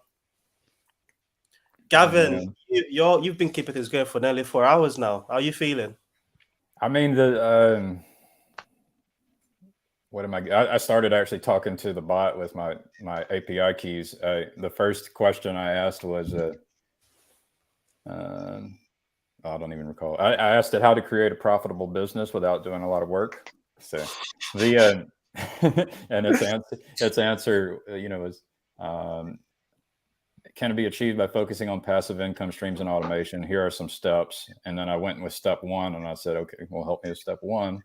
How do you choose the right target market? Depends on your interest, expertise, and the potential for profitability. But so it's all prompting, but this is not easy. It's actually every company right now is trying to figure out how to prompt this thing to, help each person or company or entity to accomplish its goals.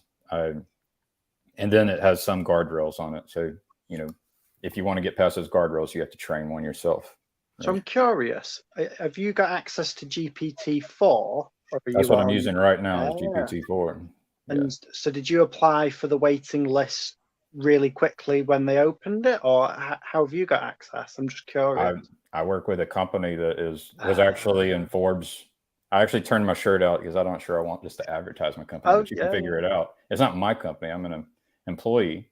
I'm responsible for reliability. And so if there was a fire situation, I'd have to say, bye guys. Make sure things are running. But so it's through the organization that you've got access. Right. And, at first, last Friday, when I was asking my expert, I was like, well, what can I do to help the company? Can I get the bot to create unit tests, automated testing? Because I could go into the details on why that's important. But yeah, what is the prompt? I liked how Jacob prompted Mo earlier. It's like, as a reverend, it's the same kind of thing. Is we can assign a responsibility to other people. So as you serving in this capacity with this role and these goals and these responsibilities, please do this, or So really formulating the prompts is how it works. And then there's a question is like, well, if you are a part of the Catholic Church, it's like, what kind of prompts do you want to pick, right? And so are you using OpenAI's standard means of access, or are you working through the API with an API key? API and API key. But I have access to different models. I think we were using, before this one became available, we were using GPT 3.5. Yeah. And I'm not even the expert. It's just the experts are trying to encourage other people in the organization to play with this thing in order to generate the right prompts. It's called prompt engineering. It's a totally different kind of engineering than what we're used to. So I've been following prompt engineering when DALL-E was released. And off the top of my head, I did not have the knowledge of the history of art that a bunch of people got together and created a prompt book, and it went through so many different styles of paintings, tapestries, photography, lighting, all them, you need to be an expert in the history of art to fully conceptualize all of the variations that were in there. So where are you looking in terms of inspiration for prompts? Well, I came here because I feel like we can actually we have with the capacity to integrate, like with, for example, Fiverr, where you can hire people with platforms like that. You can then begin to working with an AI, begin to ask people to do the right thing. You might even be able to find the person who's going to do better than the other people. And like, this is something that humans have a hard time doing. There are, so maybe it provides weird answers to social justice, but if you try to get it to help you repair, do maintenance on your car, it might actually be one of the best teachers in the world. And there are a list of jobs that it's going to end up being able to do better than humans and can already do better than humans. And one of them is teacher, like being able to teach is something it's already going to be able to do better than 90% of people. And then how far can it go? Something I've struggled with ChatGPT is if it's an area that I don't have expertise in, it will speak with complete confidence. And I will go, wow, that sounds great. Exactly. And then I go and Google it and it's bullshit. And it's absolute nonsense. Yeah, that's called a hallucination. Hallucinations, exactly. And so, unfortunately, the lack of reliability seems to be an issue at the moment, where everything we face with these things are things we face in the real world, though. Like we all of us are doing this hallucination. We are all limited in our capacity. So it's a Well, yeah. but in some sense, I would say there's a qualitative difference that there with other people, other humans, other information things I interact with, whether it's Wikipedia, a teacher at a college, a friend, there is a much stronger correlation of competency where although you do get confidence artists and people who are very good at bullshitting their way through something, And if I also am people who are delusional, like I've been accused of that, and I have been. if I meet someone who I can tell within my own competency, I can see slightly beyond it, and I can tell, oh, this person really knows what they're on about. It really rings true. I That's can then infer their range of competency, but unfortunately, it can be so hit and miss.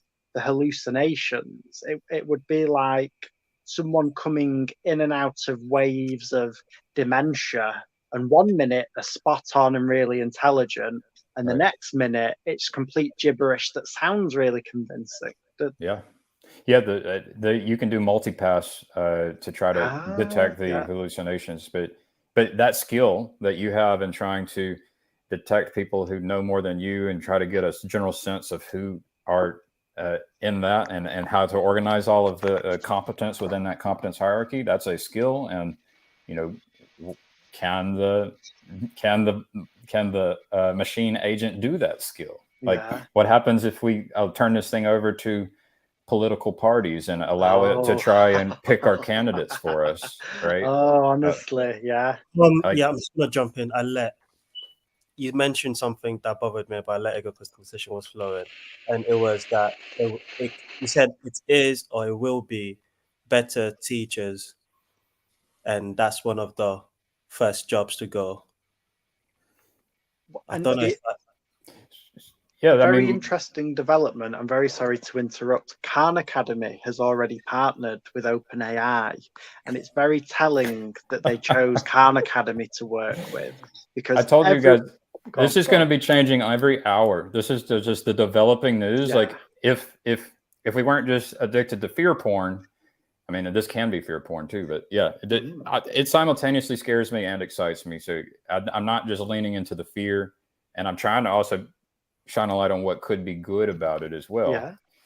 But yeah, it can sit there and, like, for example, if you want to go learn how to interface with Khan Academy, assuming they have an API, a programmable interface, then this Chat GPT-4 could read the documentation for that and even possibly consume the source code and start providing you examples and even writing code for you in order for you to build your tool that integrates with Khan Academy, right? It could end up identifying the people. It can identify the people who are the best mathematician in the world. Like, that's the thing, is like, who's the best mathematician in the world? We actually don't have a system to do that. But what happens to the world once we can identify the best mathematician in the world or the best plumber in the world, for example? Right? We start ordering people in the order of algebraic maths, and now you've got numbers, and you're level 7, and you reduce access to what you can. Once we start having machines that can evaluate people and assign... I'm not laughing at you, but yeah, I'm not disagreeing with you either. So it is something to be careful about. This is where I don't want the machines to dictate. I want the machines, and in general, I like laws in general that provide suggestions. It's like it should all just be suggestions, and it should never be dictated. Oh, Gavin, we've lived long enough to know they don't just do suggestions. It might start off with suggestions, but I think what Chad was pointing to earlier is this tool. I'm quite ignorant with it. Anthony has been my Chat GPT knowledge base, and I do share your excitement as well as the fear. Okay. But the excitement I share comes from listening to people like you and Anthony. You know more, and are also recognize the fear. I feel the fear deeply in my soul, because to me it feels very revelation-ish, all this weirdness happening, and I feel that I've not recovered since 2020. Like, since 2020, it's nonstop. and it's just one thing after the other, and we've not at the minute to catch your breath, and I'm like, we're just gonna keep rolling with it. Now, to Michael's point earlier, I don't see the not engaging it being a good option either, because this is happening with or without you. It's either you try to do some good with it, or there'll be other people doing good and bad with it. So we do have to engage with it, but I am very I look out, I guess Grimgriz was talking about, like, he said humans, they are abominations. And the other day I was thinking, it's like, I don't know, when he said that in that conversation with Nate, it's a question. And then I wonder, can the AI be better than humans at doing the things that humans try to do? Right. And I think it's proving that it can be that at some things. It does hallucinate. We have to be careful. You might have unintended consequences. You have to be careful. But it's going to change the world. It's very quickly going to start changing the world. So next year is going to look very different than this year. And it's going to be related to this technology that's being released into the world right now. The only way that God's going to stop this thing is with like something like, as Chad put it, all of a sudden a solar flare being burped out by the sun, electromagnetic pulse, kinds of things. And it could happen, but if it doesn't, this is going to change quickly. What's the image of the world that you see? Because what I see is everyone having their own slave. I think the word angel was used earlier. That's the sense that I'm getting. Well, an angel and a demon. They're going to have people who have their own things that are perceived as demons and that are actually going to cause harm, and are going to be trying to steal your credit card, and they're going to be trying to exploit you. Like if I could create a bot that tries to go out and just exploit humans. And then there's going to be some that could be more angelic that are trying to go out and serve humans. So it's a spiritual war with the new technology, which is that's what this existence is spiritual war. And then technologies emerge and change the potency of the spirits, right? So there's a question I've had on my mind, and I've been doing quite a lot of research into it, and I don't think anyone has the definite answer. And the way I've heard the question being phrased, or the phenomena, is AI takeoff speed. And there's something that happens with any advance in technology. And if you imagine there's a graph with a flat line, and then it curves up, and then it curves back to flat again. So you've shifted from one flat to a higher flat. At the steepest point in the curve, I don't know about that higher flat. I don't know. Well, you think you've hit exponential infinite growth at the steepest point in the curve. Looking at the history, it's just been growth all the way up, and it'll never end. But at some point, the S curve levels out and goes flat again. And what we've seen in the history of AI are these S curves. And actually, it's emphasized with a boom bust cycle. Some point in the 70s, oh my God, AI, it's great. But then it levels out and it goes flat again. And then in the 90s, oh my God, it's great. And then it levels out. And then is this the point where the feedback loop recursively kicks in, and it can help to code itself more effectively than humans? And does that then go to this kind of takeoff growth? Does that then ever level out again? Our cyborgs are about to get pretty powerful. We are cyborgs, and so we already are, with the phones. I'm saying, but we as cyborgs, and maybe it's not me, but there will be some out there, like Jeff Bezos, for example. They're just going to get very powerful, and so it'd be good if we have some good cyborgs, right? And it's a hard question. It's like, who is good? So it's a struggle. One of the issues with the AI at the moment is it's very, very centralized. So OpenAI has all of the power in terms of ChatGPT at the moment. If they chose to just switch it off and kill it, they have the power to do that. How long would that set anybody back then? Well, so other organizations are all competing in rival, and this is the multipolar trap where everyone's doing it, so nobody can stop because everyone else is traveling It's a down race. the road. It's a It's a race. race, but reach a point where everyone is able to run their own neural network, but the hardware's incredibly intense and specific to run this, right? Yeah, pricey. Mm. Well, I thought it was required a lot of compute to train it, but once you trained it, you could essentially package it and hand it out cheaply and easily. It has a size, it has a footprint, and it has like limits on speed based on the hardware available. So there's still some, like, you can add resources to it, right? That's my understanding. But yeah, to train it requires more. I think you're right. To train it requires more than actually making use of it. But it's still, I mean, it's nice to have good hardware to run it as well. It moves slowly if you put it on cheaper hardware, for example. And then also I think it has some limitations based on whether or not, I know the old versions would have limitations based on what resources were available. If you're trying to generate images or generate video, it'd be nice to have a GPU, GPUs, right? Yeah. So things like that. I was reading one article, I can't remember where I came across it, but they were talking about how it does take a lot of compute to make it, but then if you don't necessarily need to continually update it with all the information in the world, just your interaction with it, that you need pretty minimal amount of compute to do anything. Okay. If you keep it just in the text model. Now, if you want to add other layers where you're generating images and voice and all that's going to take a lot more compute. So this is something like you can buy out like a camera. You buy a camera and you get to kit it out with the lenses you want, the gimbals you want. And that's build your own AI. All the new generation phones have tensor chips in it in order to do some of this computation. Yeah.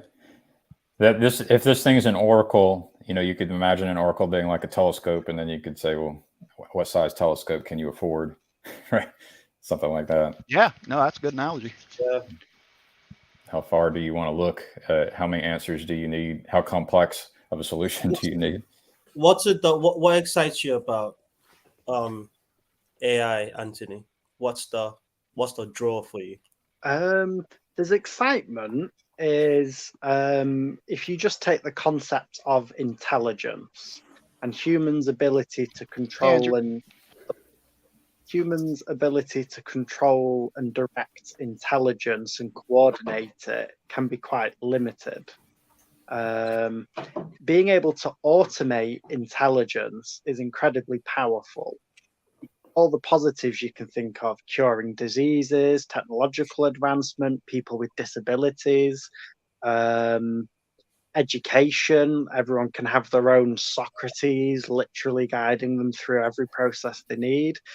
But it would be so incredibly imbalanced to only highlight all of the benefits without also recognizing, hey, we can develop new miracle drugs to cure diseases, but that exploring the chemistry space also comes with developing chemical weapons that could wipe out the planet. Every positive in a symmetry has a negative to be taken incredibly seriously. And this is it's a war. It's a race and a war. And so alongside the AI takeoff speed issue, if it can help to program itself, there's a feedback loop within which it will be better at programming than the best humans, and it will just move off beyond us. So that's the takeoff speed issue. But then there is the alignment issue. And as far as I know, humans haven't solved the alignment issues within human societies. We have there's certain banks are collapsing in America at the moment. There seems to be an alignment issue going on, like in some sort of all of society, like politics, sociology, economics, agents, issues of agents. What are their incentives? Try not to destroy more value than you're getting yourself out of the system. And sorry, I'm rambling here. I'm rambling. Someone else jump in. I just had the crazy, like my mind does crazy things. I just had the crazy vision of, I've had this vision of all of a sudden we go to the gas station, we can't get fuel. But it also on that story in my mind is, what if I could download these models onto local hardware, and then all of a sudden nobody's without everybody's without gas, people are without electricity, and this happens for decades.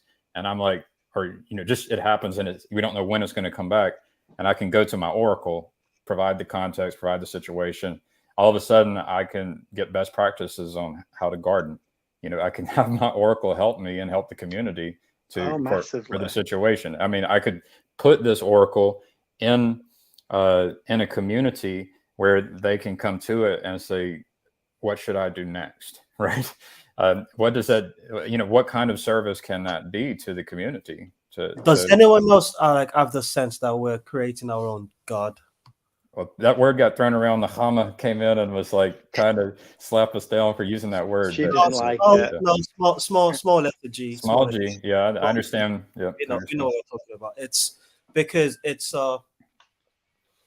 Nietzsche's "Madman in the Marketplace" poem comes to mind. Yep. Go on. Explain that to me. It's basically the madman lamenting the death of God and telling everyone what new game are we gonna invent with there's not enough water to wash away the blood of God from our ends. And the conclusion, if I remember correctly, is that we have to become God and we have to take the place of God.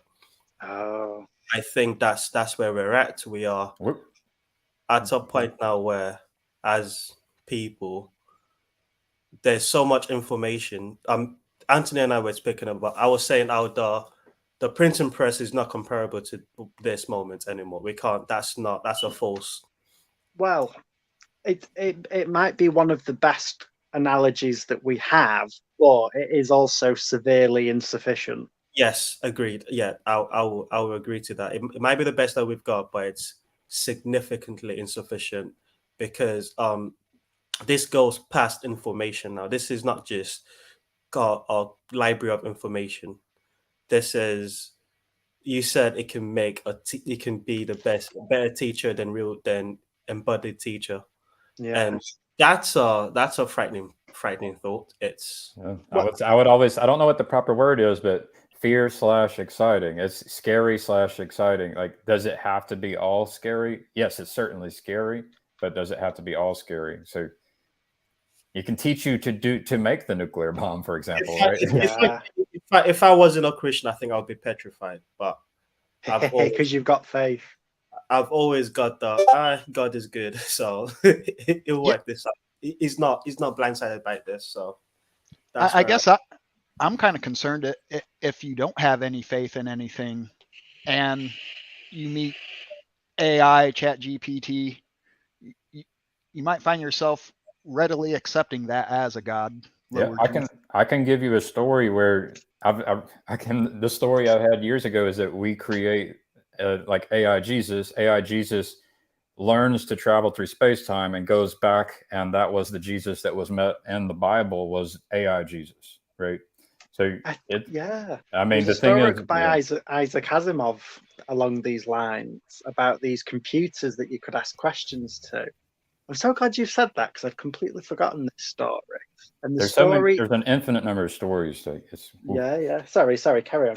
No, you carry on. Go ahead. There's Isaac Asimov story, and everyone remembers it because the story ends with "Let there be light," and the story's called something like "The Last Question." Isaac, Yeah. And you know what? It's so fascinating because it's about humans coming up with these bots that you can ask questions to, and it's what is the last question that ever gets asked. I'd really recommend reading it. I'm gonna, after this ends, I'm gonna go and read it because I'd completely forgotten about that. A couple of books that I think are very relevant to this. There's one of them by Roald Dahl called the Something Grammaticizer. Size, well, I that can't, sounds it's not the word something. I can't remember it. Profile. I think Andrew, it seems like you want to chime in. You haven't had a chance yet. So here you guys were talking about like disembodied teachers or whatever, but here in college, like our professors are so terrible that like most of the time we teach ourselves through YouTube, right? So when this whole ChatGPT thing came around, pretty much everyone was like, hey, let me get this to write my essay for me, because, you know, the professor is shit anyways, and the grading scheme is all BS. So just, you know, plug it in there and let me get my grade. you could get it to actually teach you how it came up with the answers too, though. You don't have to just get the answers. You could get the understanding behind the answers. Yeah. Right. Are you in school currently? As in, like, are you going through qualifications at the moment? Yeah. And are they taking steps to prevent people from using language bubbles? Are they trying to detect it? Not that I know of. Yeah, my understanding is they don't have a good way to determine. No, I don't know that it can be detected. I'm just curious to ask someone who's currently in education. They would have to look at patterns of this was before and this was after, and then the scores and the quality changed, right? And then you could actually, as a teacher, I'm giving the teachers the hint, as you could take the past scores and take the future scores and take the content and say, please explain how all ways that this could have changed. That this content should have changed, and one answer could be it started using ChatGPT to provide answers, right? Yeah. So, and there would be some there where you'd say you see no change, you see a standard progress that you would expect, but then the rate of change would be ridiculous if all of a sudden your low-end student starts producing this kind of work that the people at the upper 90% are producing, right? That would end up highlighting one of the issues in education, where you say, well, how do you know you're not just an amazing teacher and I've just suddenly learned to be fantastic? Aren't you telling me that your education system is deeply flawed? The teachers can be using this too, though. The teachers could say, well, help me create a presentation that will allow most of my students to understand this concept. What does the world look like for people you are not willing to embrace this AI new world? Amish. They become the Amish. New gen Amish. I mean, Gringos talks about paintballs. Like, so, you know, the paintballs are for the drones, and you know how much these drones can be connected, and so the idea of the paintballs is to take out the eyes, the observers, you know, and so this thing has eyes in a sense, like, and it will have more eyes, like the situational awareness will increase. With these things will have more eyes and more visibility. It will move closer toward something like omniscience, or at least be more. It will have more visibility than any human can, and they already kind of do have more visibility than humans. But I heard a rule of thumb, and obviously it's only a rule of thumb, but that the military has technology maybe 10 years in advance of what the civilian world has, and I'm not convinced that the militaries around the world aren't already using these technologies and haven't been using them for several years now with human oversight. But for example, US has drones that do drone strikes, and some of these systems are highly autonomous, and there is a human sat there at a terminal in a military base, but various drones are surveying the area. They've picked out targets. They've identified the optimal targets, and they report all this back to a human that says, a meat bag. Fire. Yeah. You need a meat bag that is clicking the button at the very beginning. I am magic, saying pray before every step. Like this thing, like it can give you this code, and before you go do each step, you might want to, before you obey the thing, you might want to try to understand why it's asking you to do it and what it's actually going to do, right? Right. It could be a hallucination, right? Yeah, but from a very the things that these do have hallucinations might, like,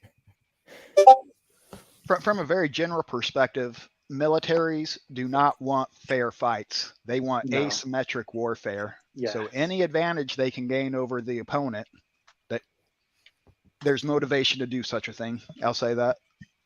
Understandable. But for the symmetrical weapons, everyone has to get on board. If you don't pick up the symmetrical weapons, you're at a disadvantage.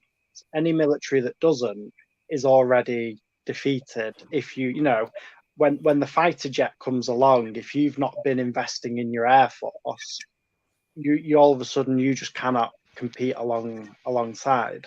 I mean, that it would be interesting to ask the AI to, like, if like to the CIA out there, you know, if it would be nice to try to find the people who can provide the best prompts, right? Yeah. And it's in the best prompts toward what telos. Well, it'd be nice to know the best telos.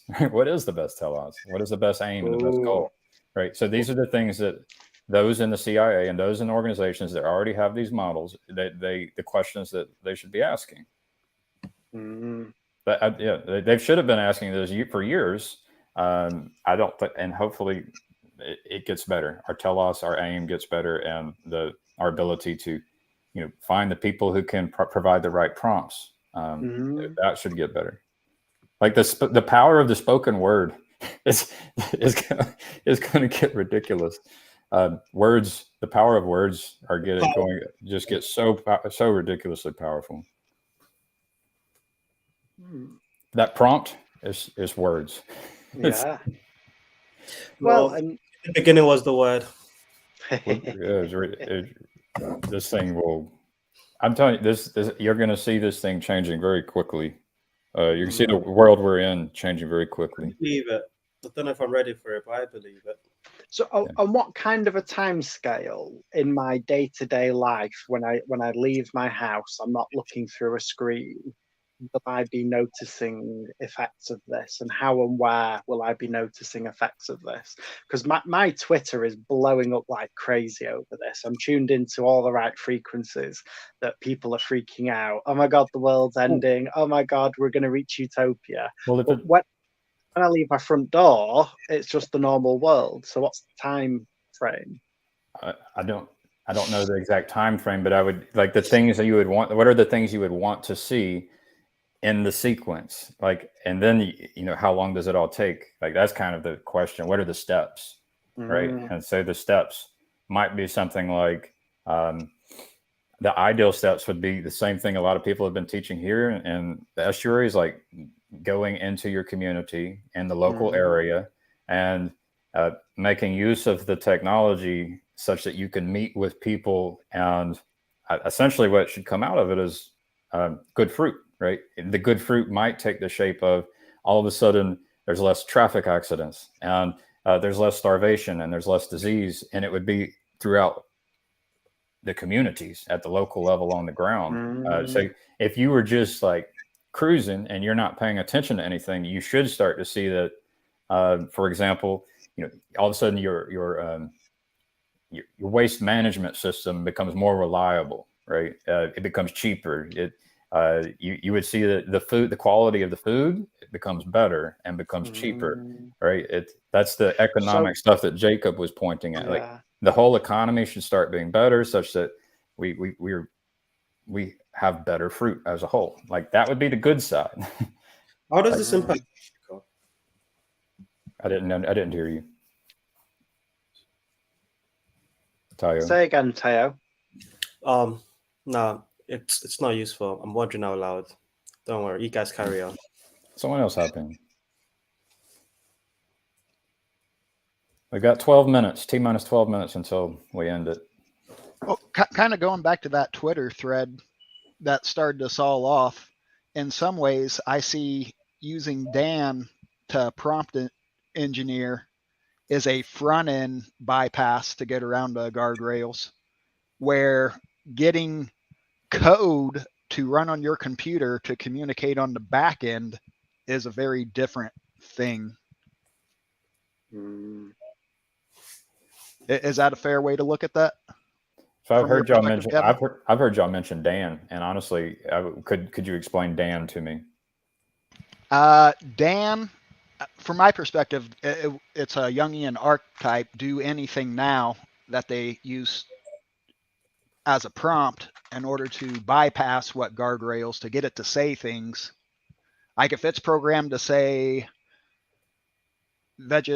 eating vegetables is better than eating meat, you could use Dan to give an honest opinion and get around that bias. Yeah, you're talking about trying to use an agent in order to get around the bias baked into the model.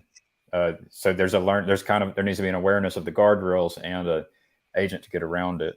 I feel like we're talking about how you could potentially destroy the world. So that's kind of thinking. No, yeah. No, it's how you can get past. The guardrails can protect you and they can limit you. Yeah, they do both. So if you're exploring the territory of how to get around the guardrails, you have the potential to empower bad actors, and you have the potential to empower good actors. But with Dan, that was a front end bypass. But if you're running code blindly from what that prompt gives you, and that allows a communication on the back end, we really lost all sight of what it's doing, how it's doing it, and what exactly is going on. So when you showed me that Twitter thread, I found that pretty concerning. Like that is a bit of a game changer. Now, I'm not trying to say this is the end of the world, and in a lot of ways, this is. It's always. It is. It's always like we're always being reborn. It's like at every moment. I take comfort in that. And I do think we have to try to do good work and produce good fruit. That's why I ultimately was trying to get feedback. It's like, well, so now maybe there's a tool called Dan, which I can use alongside GPT-4 in order to try to prompt engineer, the production of good fruit at local levels, such that everyone benefits, right? And the question is, how do you do that? So when Dan went public, I think they pulled it down or pulled public access, so they could make it harder to bypass. And I've been following various ways that people are trying to do these prompt injections. There are certain prompts that GPT just will give you the standard response, and they've trained that on. There are various layers that they've trained the neural network. Very lowest one, it's got an acronym, RHLF, reinforcement learning by humans, something like that.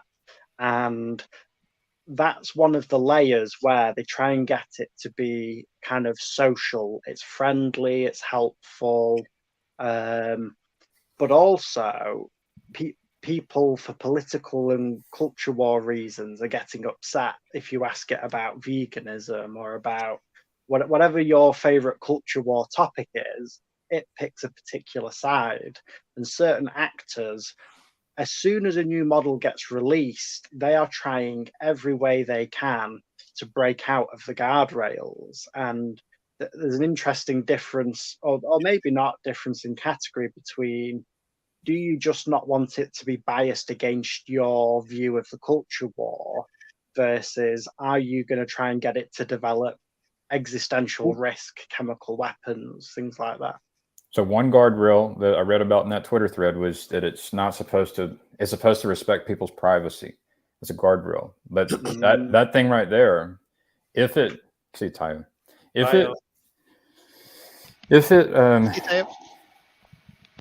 does not respect people's privacy, it could then come on, for example, like this is my question. Can a model actually be used in the platform in order to look at the transcripts for this video, right? Right. And that's why I've been recording for a decade and putting it on YouTube, is so that this thing will, will it have access to private or unlisted or public? And at what point, would I release like my information such that, it could then use that? And then could there be a bunch of people out there who, we all have our spirits are like recorded, and could it go through and try to identify spirits? And it might say, well, this Gavin character is good at tech support and would be someone who could help this team who's trying to provide this service to the community that's going to be good, Yeah. right. So it's all this, to me, I wrote about it. One of my first posts on my blog is the human resource problem, and that's the problem. Like I'm sorry, how could I find your blog? HEROLFG.com. HEROLFG. Hero LFG. Hey. Hero looking Thank for you. group. I'm sorry I interrupted you. Oh wow, Gavin. Okay, carry on. Yeah, I've seen your YouTube. Carry on. Yeah. No, it's just that's so my hope rests in humanity, the humans, and I just see that we've had a hard time trying to organize humans effectively. And so my hope is that this tech is the key for being able to organize humans effectively. Effectively toward what? Well, maybe trying to make sure everyone has clean water would be good, and hopefully we wouldn't, there's always trade-offs. Hopefully there wouldn't be these unintended consequences that ruin the world. I mean, Chad's concerned about that. So that's my hope. And so are you familiar with the Less Wrong community, Eliza Yudowski? Have you ever heard of them? I went through there a couple of times. I connected with a guy named Elliot Temple for a little bit, and he was not, he claimed to have not been treated well by that community. And so that's how I got connected to Less Wrong. Yeah. Oh, okay. Yep. Or Scott Alexander from Slate Star Codex, Astral Codex 10. Does that ring any bells? I think I've listened to him once or twice. Currently, my main source of information around AI, artificial general intelligence, is coming from those communities, and I'm sorry to hear that someone's had a bad experience, and I don't doubt that that's happened. I had a bad experience with Elliot Temple. So it's okay. I mean, we all can have bad experience. Basically, it's this whole thing about telos and goals and interests is we can have conflicts of interest. And what happens when people have conflicts of interest is this spiritual warfare has been happening ever since the beginning, and it happens everywhere all the time, even within ourselves. And it's just going to manifest with this new power that is being born into the world right now. It was eye-opening today to see that it was writing code that did not require an expert to review and was able to interface with, these resources where they publish their documentation, for example. So I wouldn't want you to dox yourself, get yourself in trouble. What area of industry does your company work at? And feel free to not answer at all. I mean, people can figure it out. It's actually really quite interesting. It's the company. It does marketing at scale, and so we have access to basically a company like Ace can come use the platform and then link all of their Facebook pages, all of their Google business profiles, all of everything on social media. And then our software will crawl all private conversations, comments, and everything, and then can use that. So then what happens once you actually start doing something like that and then start asking we can ask questions of the machine. It's like, well, show me all of the locations where people like Laura Ingraham, for example, but, and show me and then identify the audience that does not. And then you can do targeted advertising. But you could also use it to say, well, and this is where it's not being used yet, is like, where you perhaps think of it like dating profiles, like find the person for me, or if you're trying to hire, find the one to hire, or you in a different context, you can solve a bunch of different problems. Who should be the candidate on the ballot? You can begin to access all of this information as long as it's available, you can begin there can be suggestions about who would be best. And I'm telling you that the machine is not going to, it's going to disagree with the system if you ran it in parallel. And you had access to all the information. The candidates that would be recommended would be different than the candidates that get selected.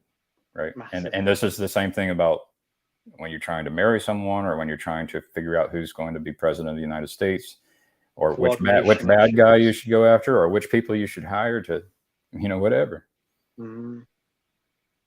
Very interesting. Yeah. Neutrino, what's your kind of interest and familiarity with AI? I'm curious. We've got less than 2 minutes. Yeah, I'm a curious individual. I guess is really at the root of it. Was there anyone in particular who made you aware that these AI things were going on? For some people, it might be Elon Musk, or it might be a certain influencer, or Since we're so close to wrapping this up, I was in the Navy on a ballistic missile submarine, so I guess I have a bit of a fixation on apocalyptic thinking. And wow. that's my angle, I guess. Yeah.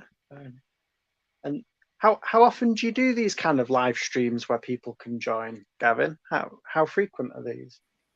It's been rare recently, but this seems like a moment in time that is very important. Today, kind of for me, marks the day where all of a sudden the AI can replace me, replace my job.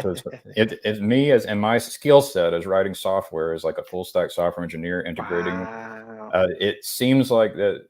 Yeah, all of a sudden that skill set has become less valuable, and it's all been. And what's interesting, I've been talking to my wife. It's like it seems like, I even at work, I'm less focused on writing software, and it's all kind of lining up. And we've hit this milestone in my view where all of a sudden I've looked at myself as someone who has a skill that would be hard to replace, and then all of a sudden I was doing it. It's changed. Yeah, it changed overnight, and then I've had the vision of trying to create the tools that transform the world with information technology, and now it's like, okay, well, now it's here. It is now here. There's guardrails, and it might limit the good guys and the bad guys, but it's here, and there will be models that don't have the guardrails, and maybe there's ways to get around guardrails. So yeah, I don't know what's coming up, but we have to. I know Paul's going live. Yeah. I hope I've not hogged too much. Thank you very much for the conversation. It's been wonderful. Yeah, Andrew, did you want to chime in at the end here and say anything? No, not really. No. All right. Thanks. Well, thank you, everyone. Really enjoyed the conversation. Thanks a lot. Great. All right. Have a good one. Bye-bye.